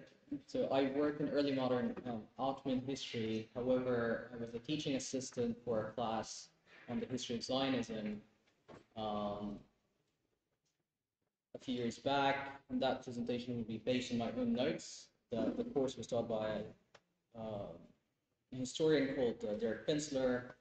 The reason why I thought that was important and I talked with Yakoob about that is because half of my students in the class were Jewish, and what I realized is that there was a kind of, even some of them had some sort of connections to Israel, and the history that they were taught, even like the most objective narrative of the history of Zionism was able to kind of get them to question a lot of their core beliefs. So I'm going to start with like why the importance of understanding Zionism as an object of historical inquiry on its own. And excuse me, my presentation will be slightly more academic, so bear with me. The reason why I think that is very crucial is because, first of all, it will bring into light the kind of internal consistency of Zionism, both as a discourse and a material project that developed over the course of the past 150 years. And second, I think this is important for all of us, it will problematize and weaken the kind of the emotive story that Israel and its supporters utilize to kind of conflate anti-Semitism and anti-Zionism, as you see in this picture. And this, I think, is something that really matters to the larger Muslim public, especially those like myself who lived in the West, and you have to deal most of the time with people, or at least be thrown into discussions where you'll immediately be shut down once you kind of voice any critique of Israel. And I think there's also there's a kind of a willful ignorance on the part not just of the Westerners, but also like people on the Israeli side. And I think that ignorance from our side does contribute to some of these issues. So I'm going to start from the very beginning with Zionism and the Jewish question in the 19th century. As some of you may know, the movement took shape in 19th century Europe, method of the historical roots of a nation. So this is why, for the first time in the 19th century, a Jewish historian named, as you see here, Henrik Breitz, wrote a history called History of the Jews in 1882, which was basically an attempt to provide a unified national history of all Jews across time and space. This new conceptualization of Jewish history was very much needed to kind of strengthen the European Jews' claims for nationhood and to provide a solution to the Jewish question in Europe, especially that with the rise of national consciousness across Europe, Russia, and the disintegration of multi-ethnic empires into nation states. We speak about Prussia in 1880s, the Habsburgs. So ethno-religious minorities, especially Jews, were subject to intense bouts of like persecution, marginalization, since they were seen as a kind of an outsider to the European ethnic community. And a perfect example of this is something called like the Pale Settlement. which was an area in Western Russia where Jewish residency was only allowed. So they could not live outside of this area, and the residency was only limited to this place. So this is why 19th century Jewish national discourse, and here we're talking about like the kind of like the early roots or the early period of Jewish national thinking or Jewish national discourse from which Zionism sprang. And that's very important to keep in mind. So that 19th century Jewish national discourse focused on, let's say, a set of 5 principles. The first one was emancipation, which is to say that there needs to be emancipated politically and socially. The second was assimilation into the European community. The third was acculturation. Fourth was secularization. And the fifth was obviously anti-Semitism. And as a result of this, modern Jewish politics and political formation was kind of centered on a kind of like a 3-pronged axis. So you have the bourgeois and the communist, you have the assimilatory and the nationalist, you have the secular and extreme orthodox. And this kind of new intellectual landscape was well reflected in an English novel by a novelist called George Eliot, called Daniel Deronda, which repeatedly later had a very strong impact on Zionism. And you can see here, I would just like to read one excerpt. Then our race shall have an organic center, a heart, and a brain to watch and guide and execute the outrage. Jew shall have a defense in the court of nations as the outraged Englishman of America. And here the idea of community, the idea that there needed to be kind of a new framework, a new kind of nation, national framework for Jews to feel that they belong in Europe. And that very much that kind of like novel which really captured this new intellectual atmosphere at the time. So I will start with a group of early Zionist thinkers that loosely belong to groups that were called or represented by the name of lovers or enthusiasts for Zion, or Owais. And these were kind of like shaped, as I said, by the political, cultural, and nationalist concerns in Europe that I have just mentioned. And the end goal, obviously, for them was to establish a national state that is defined in terms of the new ethno-linguistic identity of its constituents, similar to, let's say, Poland or Hungary at the time. And this is why in this period, cultural Zionism, which downplayed the role of religion, that's very important to keep in mind, was very prominent. And linguistically, it's also important to keep in mind that most of the writings of early Zionists were either in Russian or German. And that's very important to remember. So I will start with just a few of them, and most of them, these were like the early Zionist thinkers were either Russian or from Eastern Europe. So the first was a Russian writer by the name of Peres Smolskin. His writings kind of planted the seeds of the Zionist project, and he propagated the idea that Jews had to migrate collectively. He singled out Palestine instead of other territories as a potential Jewish homeland. Why so? For him, Palestine had prosperous economic opportunities, which was relevant to Jewish history. It was preferred over other destinations, but purely for practical reasons. His vision was void, however, of any state project that evoked the idea of the rebirth of a Jewish state. And that's because of the understanding that Palestine was still under Ottoman rule. So the idea of like status Zionism, the idea of like we're pursuing a Zionist project within a state framework, that was not still there. again, he also, because there are a lot of other Orthodox Jews living in Jerusalem at the time, he thought that would really help kind of accelerate the Jewish homeland project. The second thinker, or like writer, was called Moshe Lilienblum. He was a Jewish scholar. He emphasized, unlike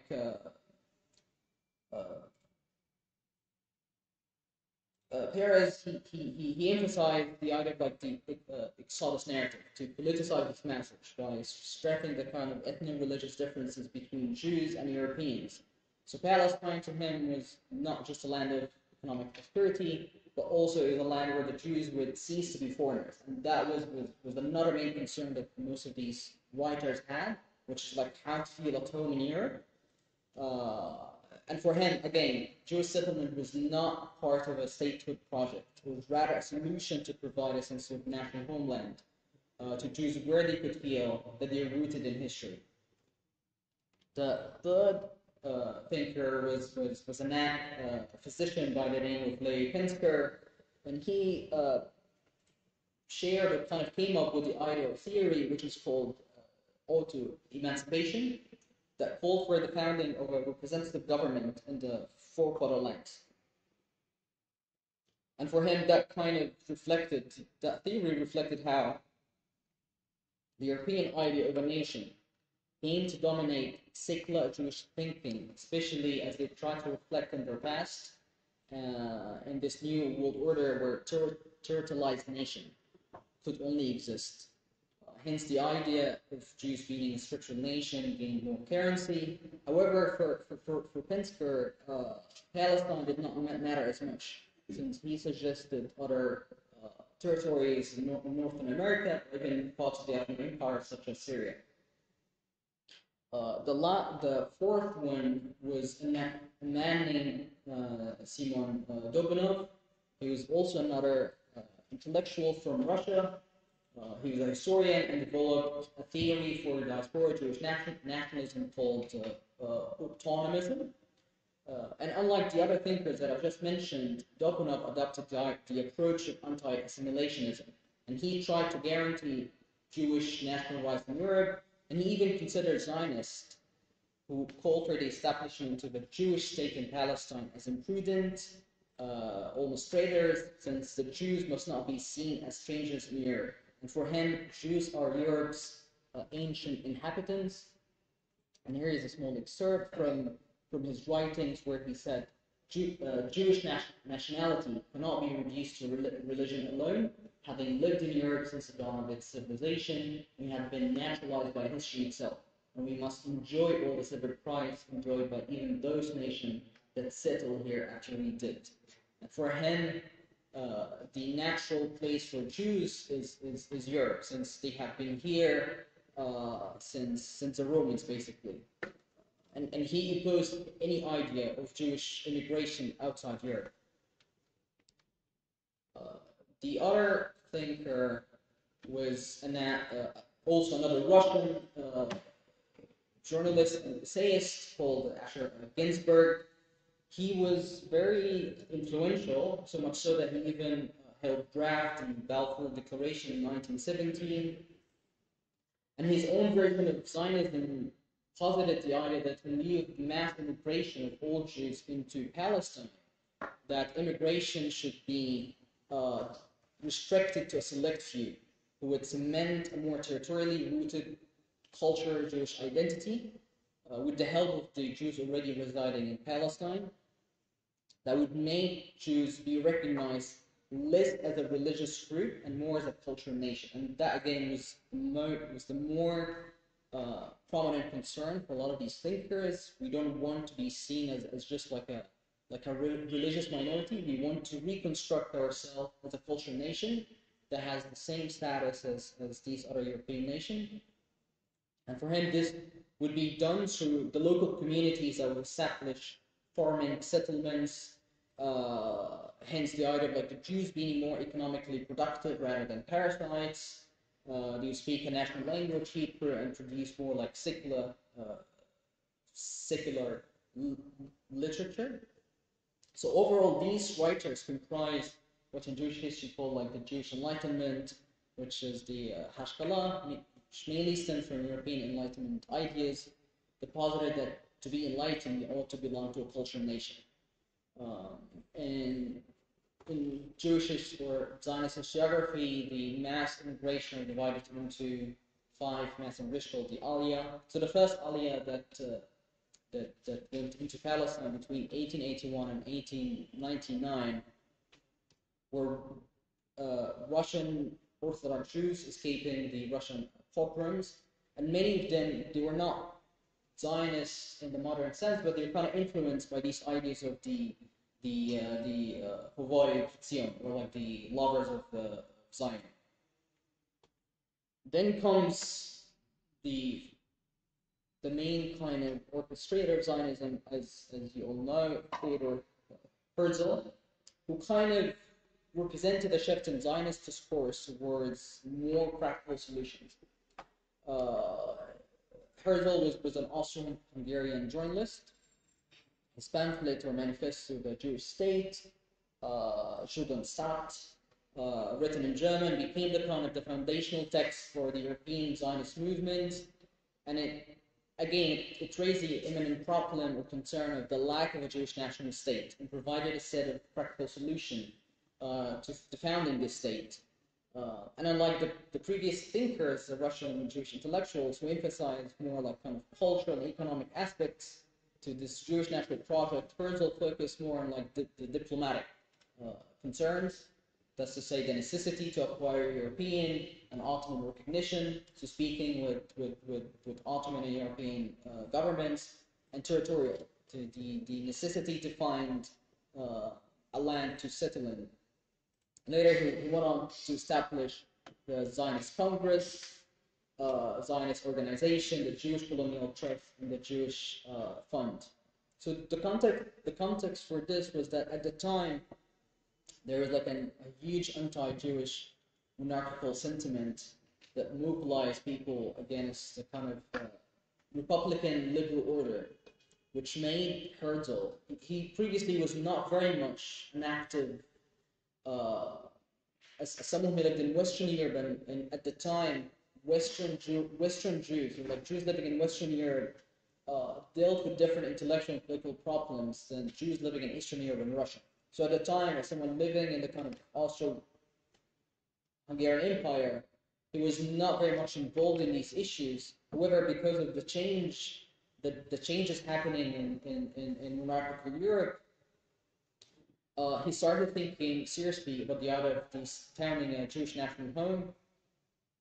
And then he reckoned the need that to these Jews in Europe would be a motivating force to establish like a sovereign Jewish state.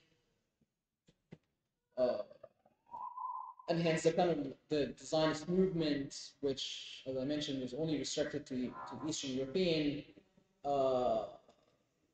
only needed Herzl to be kind of a speaker to the cause to the East European government.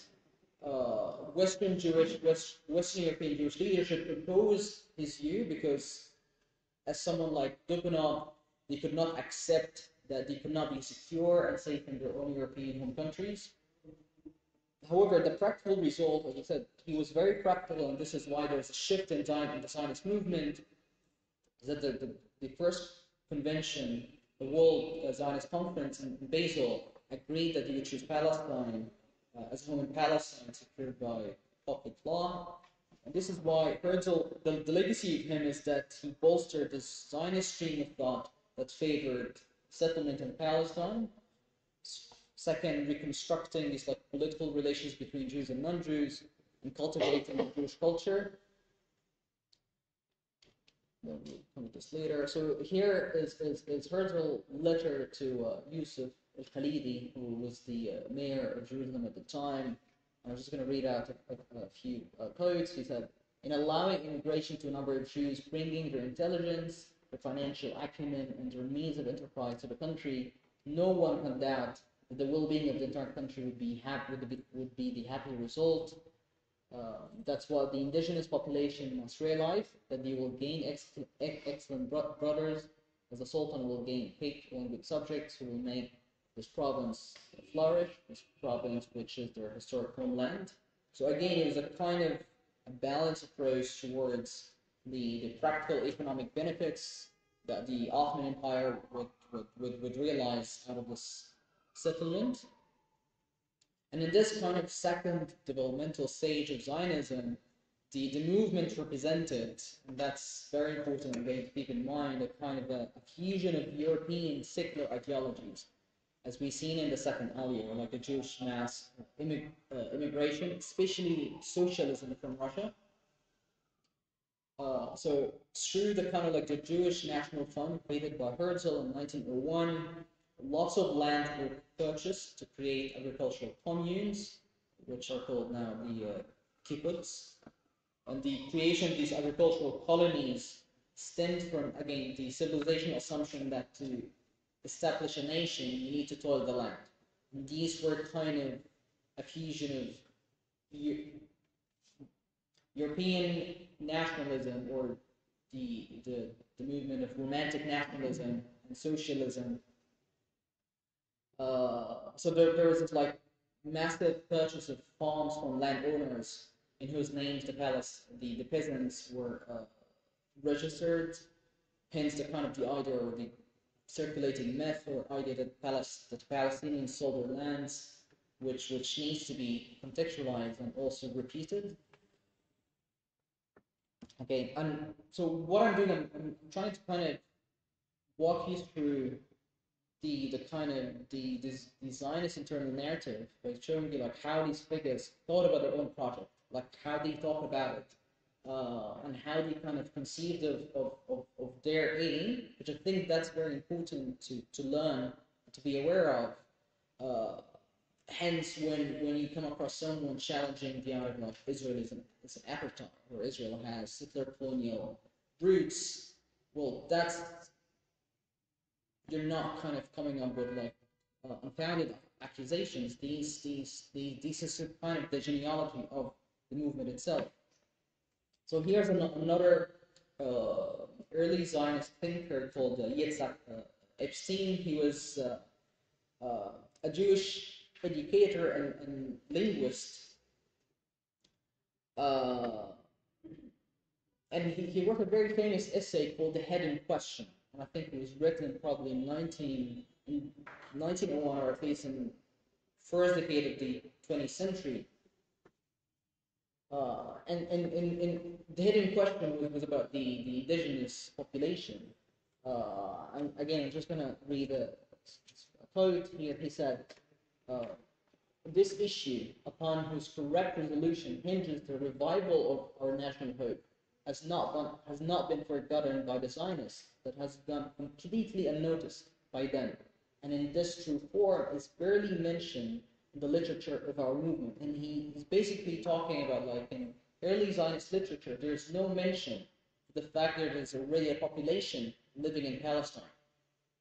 So his statement betrays the colonial European legal principle of a land without people, or a nation, or the non-state.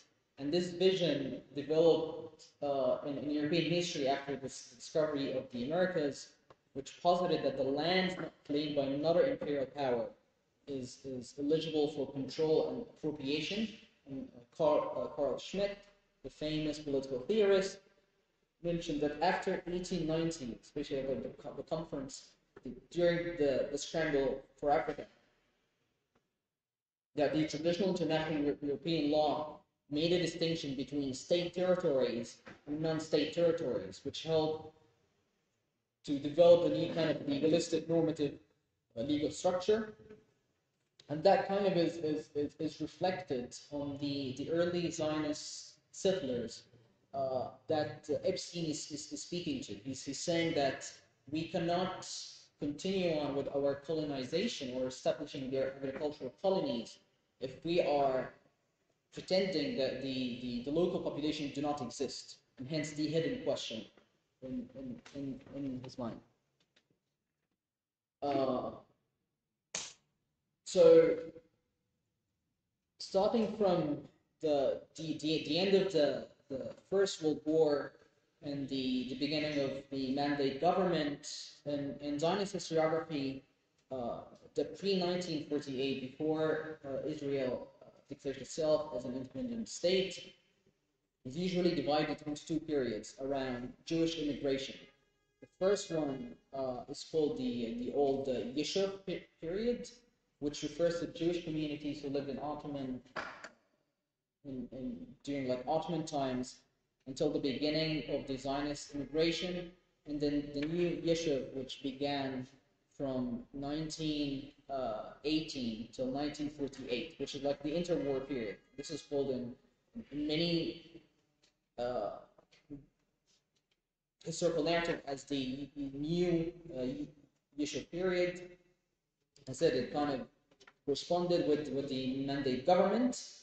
So during this period, the Zionist settlers, as we all know, were given the Balfour Declaration, which was again approved by Wilson, the American president, since it included the idea of the self-determination. And the mandate government allowed Jewish immigration into Palestine and tolerated, under certain, under a system of control, so there were like quotas for immigration, and largely tolerated Jewish land purchase. And the reason why Britain kind of endorsed this Zionist dream of establishing a national home was that it kind of gave it, or at least gave its moral cause, a new reason to kind of lies authority over the region, supported by the idea that we are endorsing a new Jewish national state. And again, it furthered like Britain's imperial goals. The other practical reasons that was talked about in this geography is that this region provided, at least Britain, a refuge to 100,000 Eastern European Jews who otherwise would have sought shelter in Britain. So coming back to the Yishuv, and this is continuing with a kind of like a development of the Zionist discourse and the Zionist movement. The main political organization in the new Yishuv was under the umbrella of the Zionist organization that Herzl established. And within this umbrella developed two competing kind of Zionist strands of thought whose legacy lives with us today in modern Israeli politics. So the first one was labor Zionism. As you can see, its European origin is Eastern Europe, or Eastern European and Russian socialism. And this was the main ideological force behind the establishment of the State of Israel during the interwar periods. The context was a lot of, as I already mentioned, a lot of Jews in Eastern Europe were leftist, or at least supportive of socialist ideas in Tsarist Russia. Socialist egalitarian ethics also posited that anti-Semitism was premise in the existence of a capitalist order. And then we have a very famous Jewish Marxist, Porochov, who was one of the main founders. And the common premise was that Jewish labor was only exclusively be for the Jews, who must create the Jewish agricultural working class. And hence the other, again, the agricultural colonies that originally developed as the kibbutz and then developed into more organized kibbutz. And most of the socialist Zionists, again, they were like, at the time, they were like very small Marxist socialist parties or organizations that organized themselves under the banner of the political party of Mapai. Mapai represented politically labor Zionism, and one of its famous members is David Ben-Gurion, as you see. And mind you, so social Zionists were very pragmatic, and essentially they did not oppose a lot of like capitalistic private capital, like the one that was provided by the Rothschild family, the famous Jewish financial and banking family. which financed a lot of the land purchase in the early Zionist period, at least during this new Yeshua period. So they espoused a lot of the socialist ethos, but they were not categorically opposed to the Yeshua kind of receiving a lot of Jewish capital, private capital coming from outside.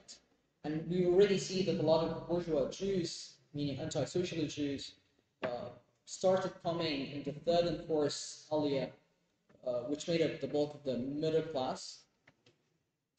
The second, and yeah, so David Ben Gurion, this is another kind of quote from a letter he sent to his son in 1937, which called on the partition of Palestine. I'm just going to read again a small part of it. He said that a Jewish state on part of the land is not a final status. It is just the beginning. Establishing a state, even a partial one, maximize our forces, and it will contribute to our social effort to redeem the entire country. I'm sure our army will be among the best in the world, and then we'll be able to settle on other parts of the country, either through mutual agreement with our Arab neighbors or through other means. Again, the reason why it's important to emphasize this, since when we discuss the kind of contemporary political situation in Israel, that a lot of the kind of people on the left, or at least people who support the Labour Party in Israel, they would say we're not like the people of the Likud, we're not like right-wingers. However, the genealogy of both, even the other strand of Zionism, which we will talk about, the revisionist Zionism, was far more militant and far more violent. These still kind of shared in the common goal of establishing a settler colonial state, or settler colonial regime. I'll just go here. This was just like a poster from the time, said let us redeem the valley, again emphasizing the idea that Jewish immigrants needed to be kind of to soil the land. They needed to not to be lazy. They needed to be kind of later claim to the land by cultivating it. And here this is from the principle of the agenda of the young worker. Again, it was a Marxist social party founded in 1905, and it said one of the main purposes of the Zionist enterprise in Palestine is to take charge of economic, cultural, and political position. It was a necessary condition for economic control. It's a concentration of property and labor in Jewish hands, and the task of the group is to fulfill the Zionist mission in general and ensure that labor is in Jewish hands. Again, different approach to the art of colonization, but it still remains within the confines of European colonial thinking. Now, the other major strand of Zionism, which is called revisionist Zionism, or it's a form of transformative Zionism. And its aim was to revise certain aspects of labor Zionism, and its intellectual origins date back to the right-wing nationalist movement in Eastern Europe during the interwar period. And some historians would even argue that a lot of the founders of this movement, the kind of mirrored or replicated the fascist tendencies in Europe at the time. And the certain aspects of labor Zionism they wanted to kind of revise is that they felt a lot of the labor Zionists were succumbing to their class identity. So they're not Jewish or nationally Jewish enough. They're just becoming more confined to their own class identity, and they thought that this is dangerous. That aside, he still shared a lot with labor Zionism at the time. However, the emphasis much more was in the art of constructing a militaristic, powerful Jew. Unlike the labor Zionism, whose focus is on constructing a working, or at least an agricultural worker, as their end goal. And hence, militarism was a kind of a natural response to this like failure of like liberal progressive ideas that we kind of see. So the idea of like Zionism has, again, when a lot of people talk about like history of Zionism, they start with like 1948 or with the Holocaust, and I think that's disingenuous because it really kind of muddies the genealogy of the movement whose impact and effect is still alive. So the idea that there's a kind of a militant root to Zionism is very much there. So the famous not the founder, but the one who kind of pioneered revisionist Zionism was a man called Vladimir Jabotinsky, who believed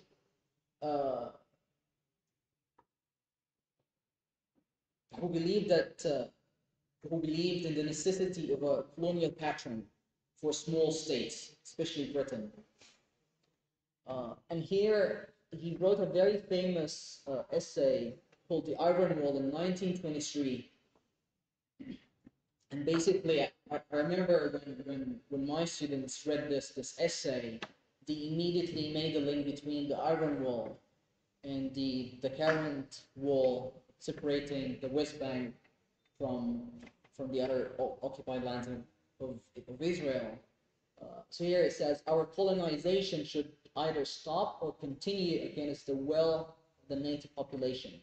And this is why it may continue and develop only under the protection of a force independent of the local population, and iron walls through which the local population cannot break.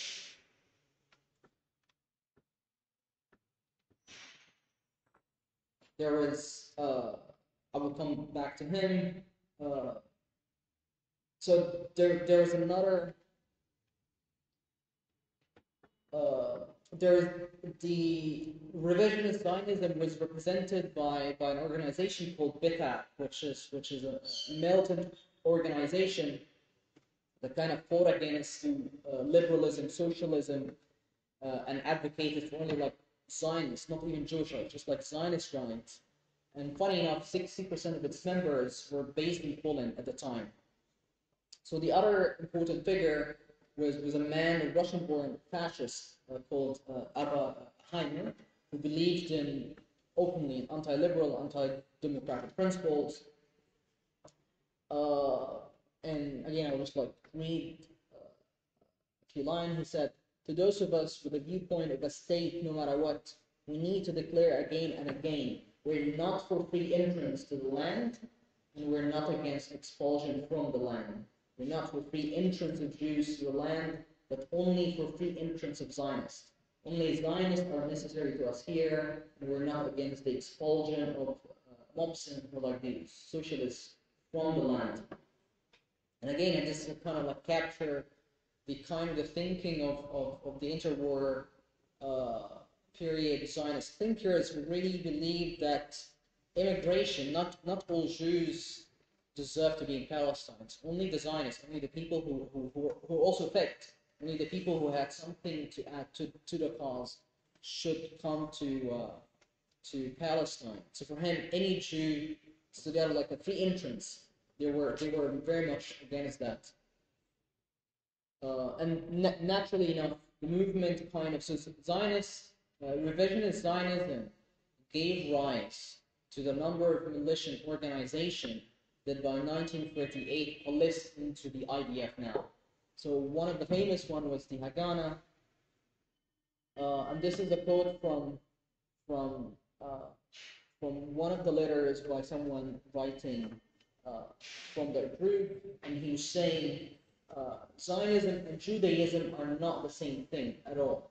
They're two entirely different things, perhaps even two contradictory things.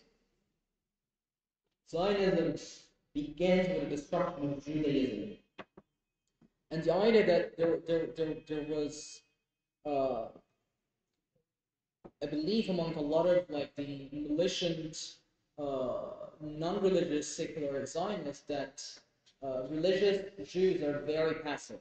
They are not they are not fit for the cause. And to establish a Jewish national home, you need to kind of espouse Zionism as a set of core beliefs.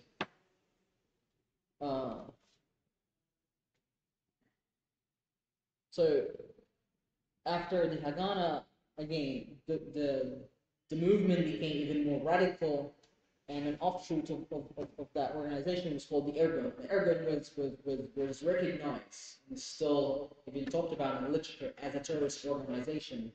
It was headed by Menachem Begin, who would become prominent in Israeli politics in the 60s, or at least through the 60s, which adapted radical terrorist strategies and basically worked with the bridge against the Arab population. There is one more example before we move on to our issue, which is the deployments, and again, bringing back to the idea of the importance of understanding the early Zionist discourse and movement as part and parcel. You cannot really understand it unless you understand European history, or unless you understand European intellectual thought at the time. So there is a very famous man by the name of Arthur Rubin, kind of emphasized, or at least embodied, how some Zionist thinkers espoused a kind of very clear, like Nazi eugenic racial discourse. And that was because, as I said, immigration to the new Yishuv, or at least the Jewish community in Palestine, was very calculated and extremely selective, which again debunks the idea that Zionism has always been a movement for all Jews. This is historically inaccurate, and it's clear from the activities and writing of prominent Zionism, such as Rubin, who was the chief planner of Zionist settlement from 1908 to the mid-1920s. Before coming to Palestine, he worked in the Berlin office for Jewish statistics, and in 1919 he published a very important essay called "The Selection of the Fittest," which shares the influence, as I said, of early 20th century European social and racial thought that would later lead to the Nazi eugenics. And it was written around the time of the third Aliyah, like the third Jewish migration from Eastern European and Russia. And he clearly stated that Jewish immigrants had to be either young and capable of manual labor, or wealthy middle-class professionals and merchants. And this was in line with the labor immigration policy that selected immigration policy so that a Jewish economy in Palestine and the ideological demand of productivity could be accomplished. So here I'm just going to read a small part of this. It said, one of the most important problems connected with our Palestinian colonization work of the future is the choice of the human material. And he said, many of the proposals put forward by European scientists and experts for the improvement of Palestinian conditions would have been excellent if the immigrants had happened to be German peasants. The idea of like the German Prussian peasantry is much more productive. Instead, besides the habits and customs and ways of thought of the Russian cities, and again, the higher the level of the immigrant, the more easily the objective can be reached. So again, this was clearly a very racial discourse espousing the early eugenic ideas. And to give you kind of like an overview of the immigration movement, so as I said, the first one happened of the 25,000 Jews immigrating from Russia. The second Aliyah also included a lot of Jews escaping the pogroms in Russia after the 1905 revolution. and many of them, and this is why the kind of labor Zionism was so kind of prominent, is because a lot of those people came from Russia, steeped in revolutionary socialist ideas. They were very secular and hugely, again, influenced by the working class ethics and the idea that we need to create a large Jewish working class. And these ideas had resonance with the notion of the Jewish liberation. The third Aliyah, or the third Jewish liberation, happened between 1919 and 1923. Again, lots of thousands of socialist youth arriving from Eastern Europe. The fourth Aliyah, which happened between the 1920s and 1930s, this is when more middle-class merchant capitalists started immigrating to Palestine. This was around the time that you have a kind of a middle-class culture in places like Haifa and Tel Aviv, and a kind of a shift from the shift towards Jewish urban life. And the fifth Aliyah, which began with the rise of the Nazis and the diminished Jewish quota. So when World War II happened, the U.S. immediately kind of cut short, at least greatly diminished the immigration quota for Jews immigrating from Germany and the rest of Europe. So a lot of Jews between 1929 and 1939 began sort of immigrating. So these were kind of the main kind of secular strands of Zionism. Another strand which kind of became prominent, but mostly after the 50s and later on, which is Judaic religious Zionism. And that's interesting because, again, I think there's a misconception that Zionism and Judaism, their narratives were intertwined to some extent, but to have, and there were Orthodox Zionists early as in the 19th century, but they were not always very relevant to the dominant Zionist movement. But what happened was that, and this is with the expansion of the Zionist movement, is that it started appealing to larger classes and larger groups of Jews. And one of them, which is something that continues to have contemporary repercussions, is religious Jews who espouse Zionism. And as I said, one of them is Judaic religious Zionism, which is a concentrated form of nationalism. And I think a lot of writers, when they write about Judaic Zionism, they began with the slogan of secularizing the sacred and sacralizing the secular. It used a Judaic language in order to construct a form of national identity. It argued that the divine favor and the coming of Messianism are dependent on human agency, and it gave the Zionist project this eschatological and theological elements. And again, this is a shift in the development of Zionist discourse, and one of its famous figures is an American Zionist Jew by the name of Joseph Soloveitchik. And here, this was right after, I think, the 1967 war, or around the time. He said, what should be the relationship of religious Zionism to its secular counterpart?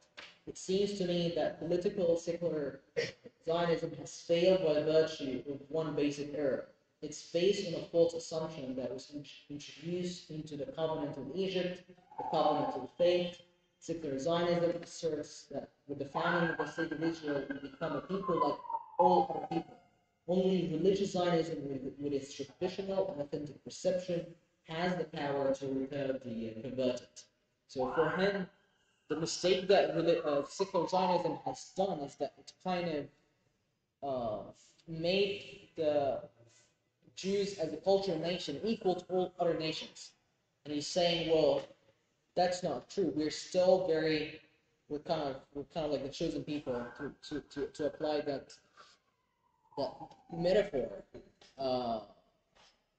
We are still like a Jewish nation, but we're very different from what the other seculars. And this was a kind of, you see, there's a kind of an internal fear that the early secular movements are kind of emptying out Zionism of any religious content, and hence they try to kind of, as I said, to sacralize that already secular movement.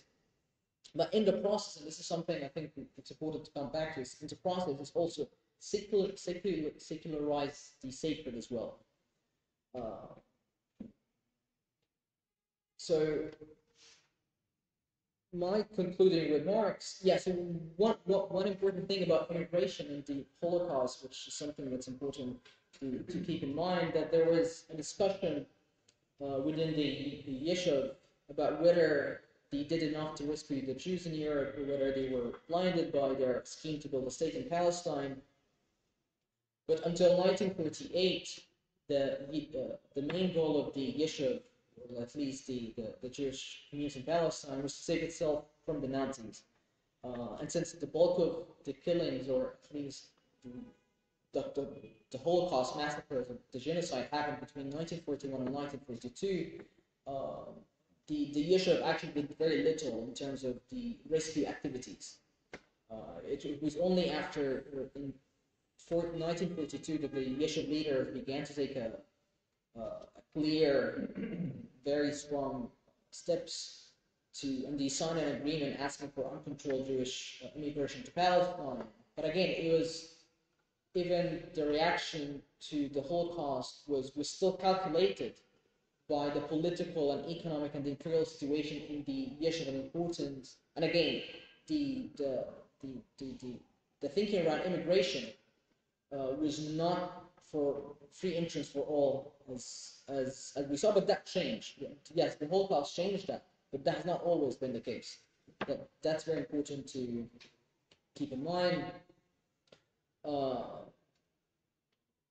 Again, so here I decided to kind of like end with the first paragraph, at least the first few sentences from Israel's Declaration of Independence in 1948, which I argue kind of formalized a biblical narrative that was not always very relevant to the development of the Zionist movement.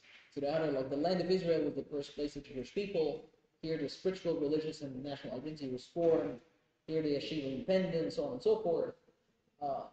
That biblical narrative, it existed, but it was not always formative to the kind of the ideological force of the movement. What was very formative, as I said, was the revisionist and the labor movement that were very secular, and they always frustrated the claims of the anti-Zionist ultra-Orthodox Jew.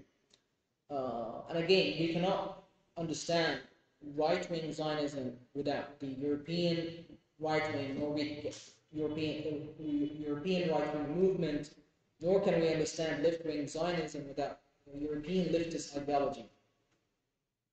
The other important thing, as a historian, we're also very aware and very kind of conscious of how different ideologies and different systems of thought operate within an imperial context versus a nation-state context. And that's important because the idea that the end goal of Zionism has always been to create a state is not true.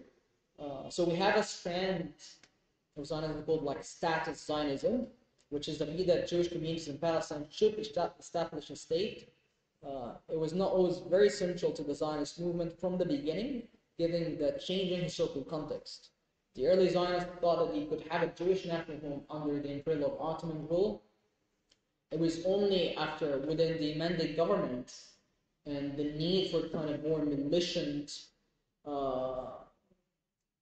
resistance to the British, that someone like Jabotinsky and other revisionist thinkers decided that we must go for a state.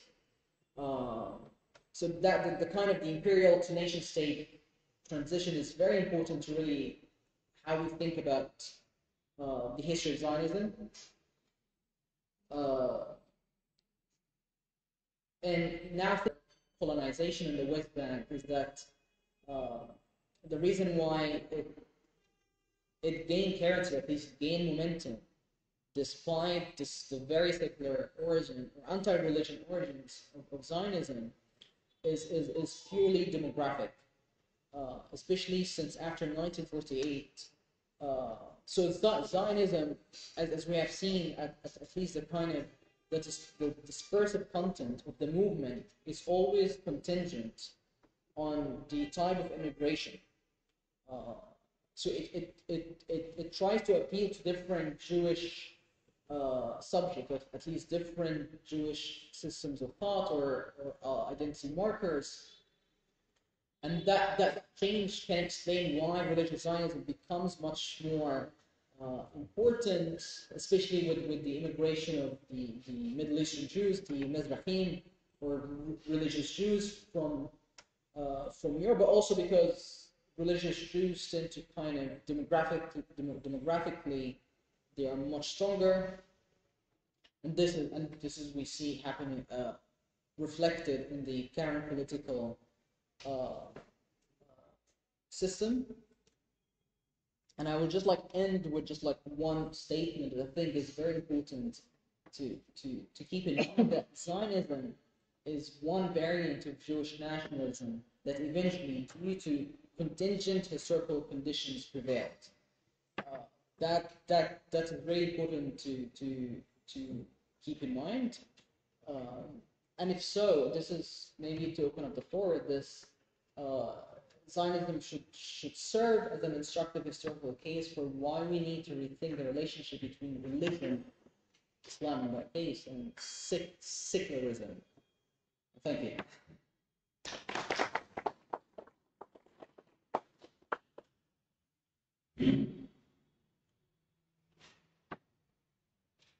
Okay, thank you so much for this good presentation. I have a question about the last sentence. What terms or which direction do you mean by we have to rethink the relationship between Islam and secularism? I mean, in sense of I think religious Zionism was very instructive, or at least any acute observer of the history of Zionism and how it was a movement to kind of secularize the sacred, at least creating a secular identity or a secular framework to a religious identity marker, or the other way around, I think has proven very dangerous. And I think a lot of I don't want to go too much into this, but we see that a lot of the anti-Zionist critiques coming from the Jewish community has to do with this. They believe that Zionism in Israel as a project is far more destructive, and it is a contributing factor to actually anti-Semitism than any other force. So I believe in when we're thinking, especially secular in that sense, we can include nationalism.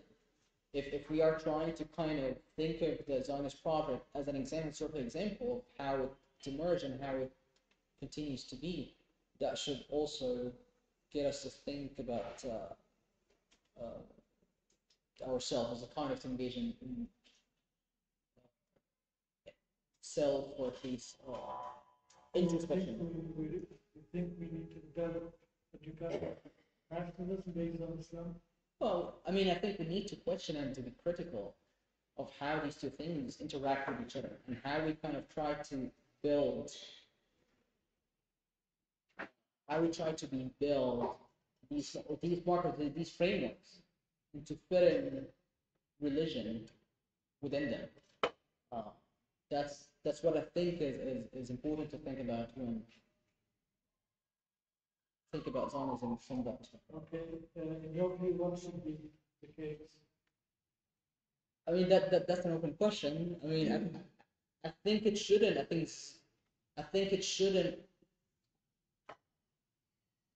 I mean, I definitely think the religious in that sense should be kind of confined within the secular framework if you are trying to kind of allow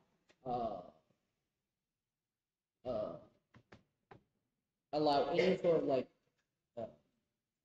significant or at least important political or at least social formation. I think the transition from the post-Ottoman world and the nation state formation can shed more light on the problems that, or at least the tension between these two things. And I think Zionism has brought into light this issue much more than others. Martin.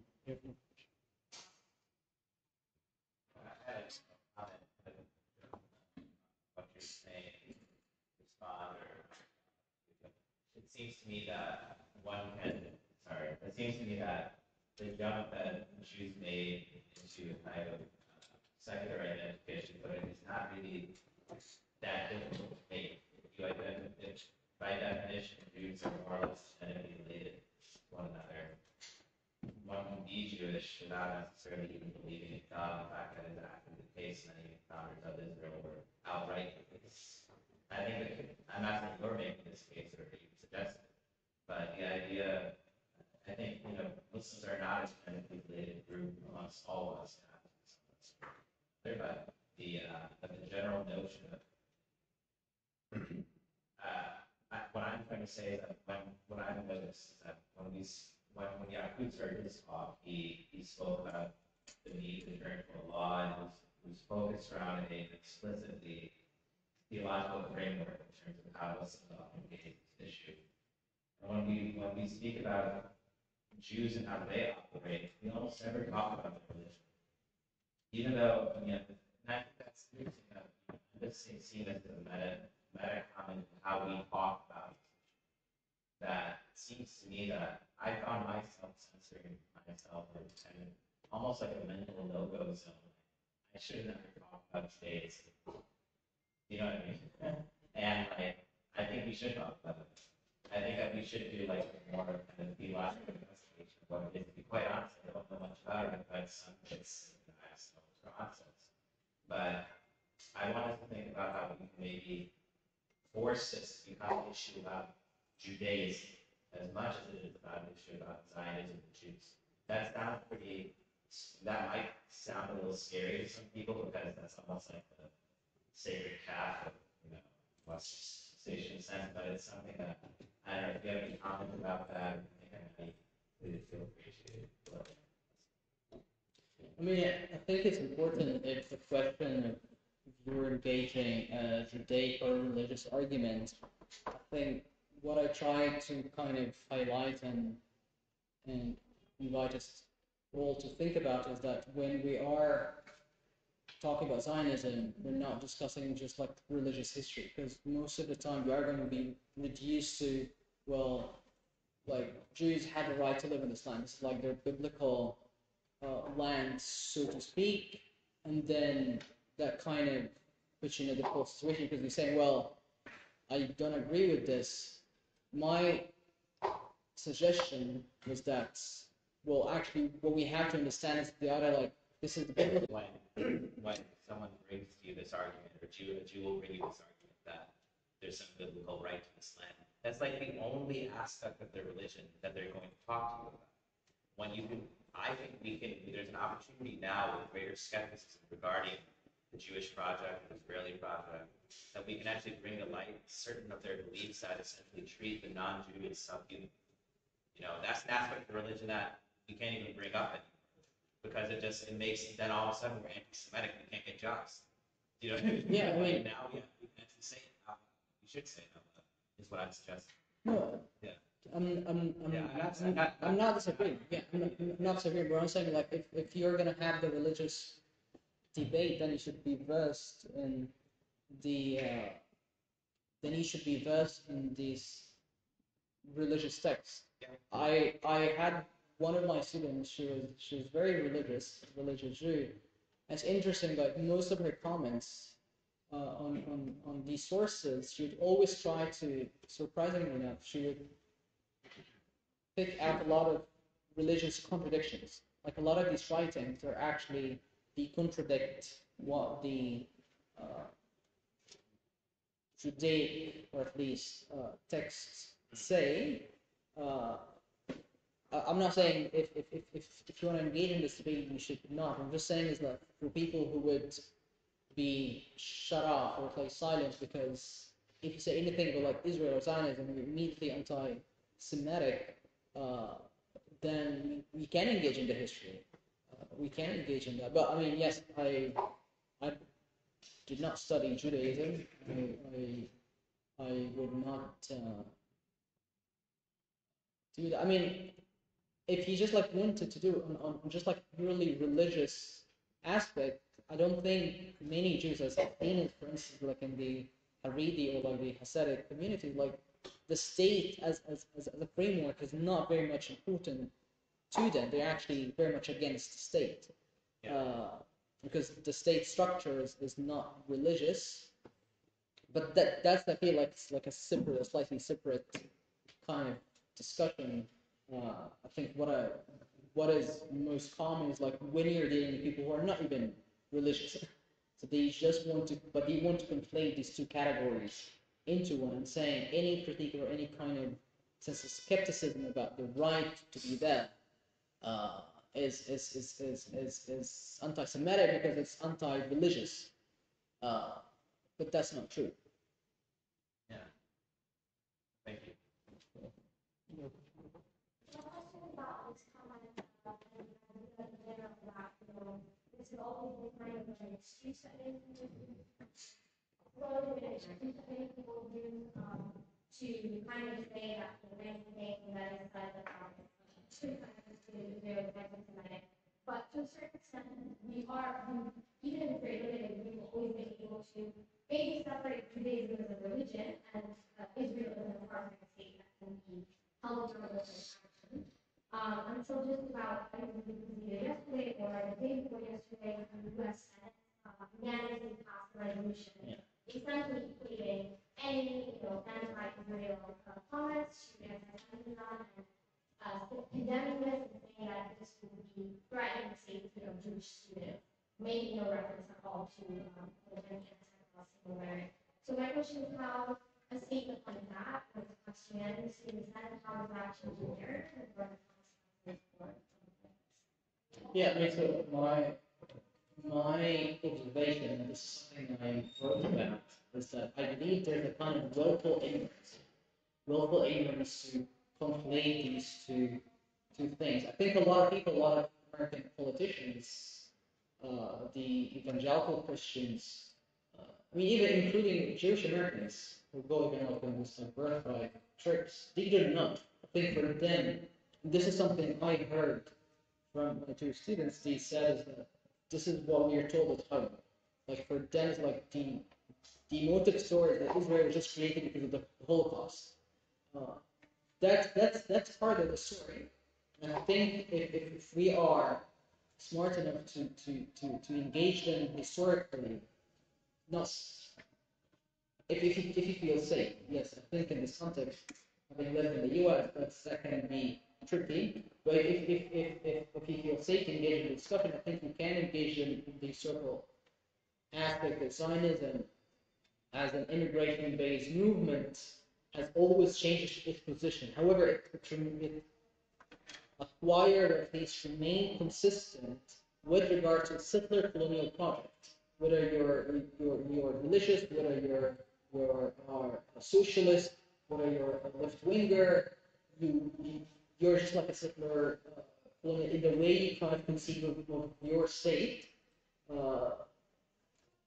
That is something that I believe it needs to be more smart about that, and it requires the kind of rhetorical skills not to be, or at least not to fall for the kind of questioning that shuts you down, like the Holocaust.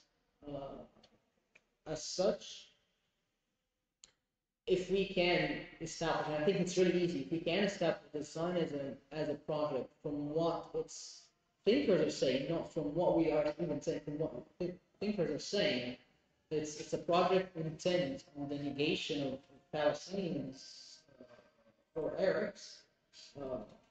But yeah, from my understanding and my experience, there is willful ignorance. I think a lot of politicians or a lot of people in the West, they don't know. At least they pretend that they are, including many Jews in the diaspora as well. I mean, the Israeli propaganda is very powerful. It's extremely powerful in that sense. I mean, if historically as well. Okay, Yeah, so please be back for 2 o'clock. Have your lunch for an hour. If you prompt at 2, we can start straight away at 2. The continuation. Have your lunch, do your way, finish off. And then inshallah, we'll be back at 2 o'clock. Thank you.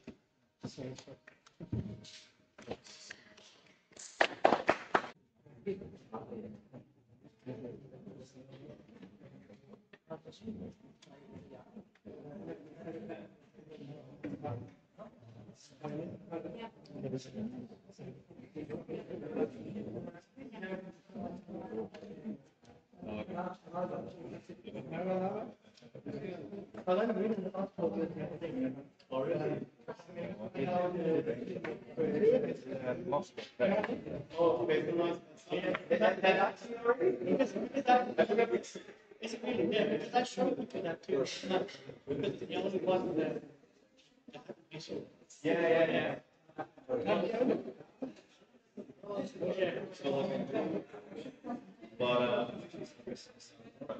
But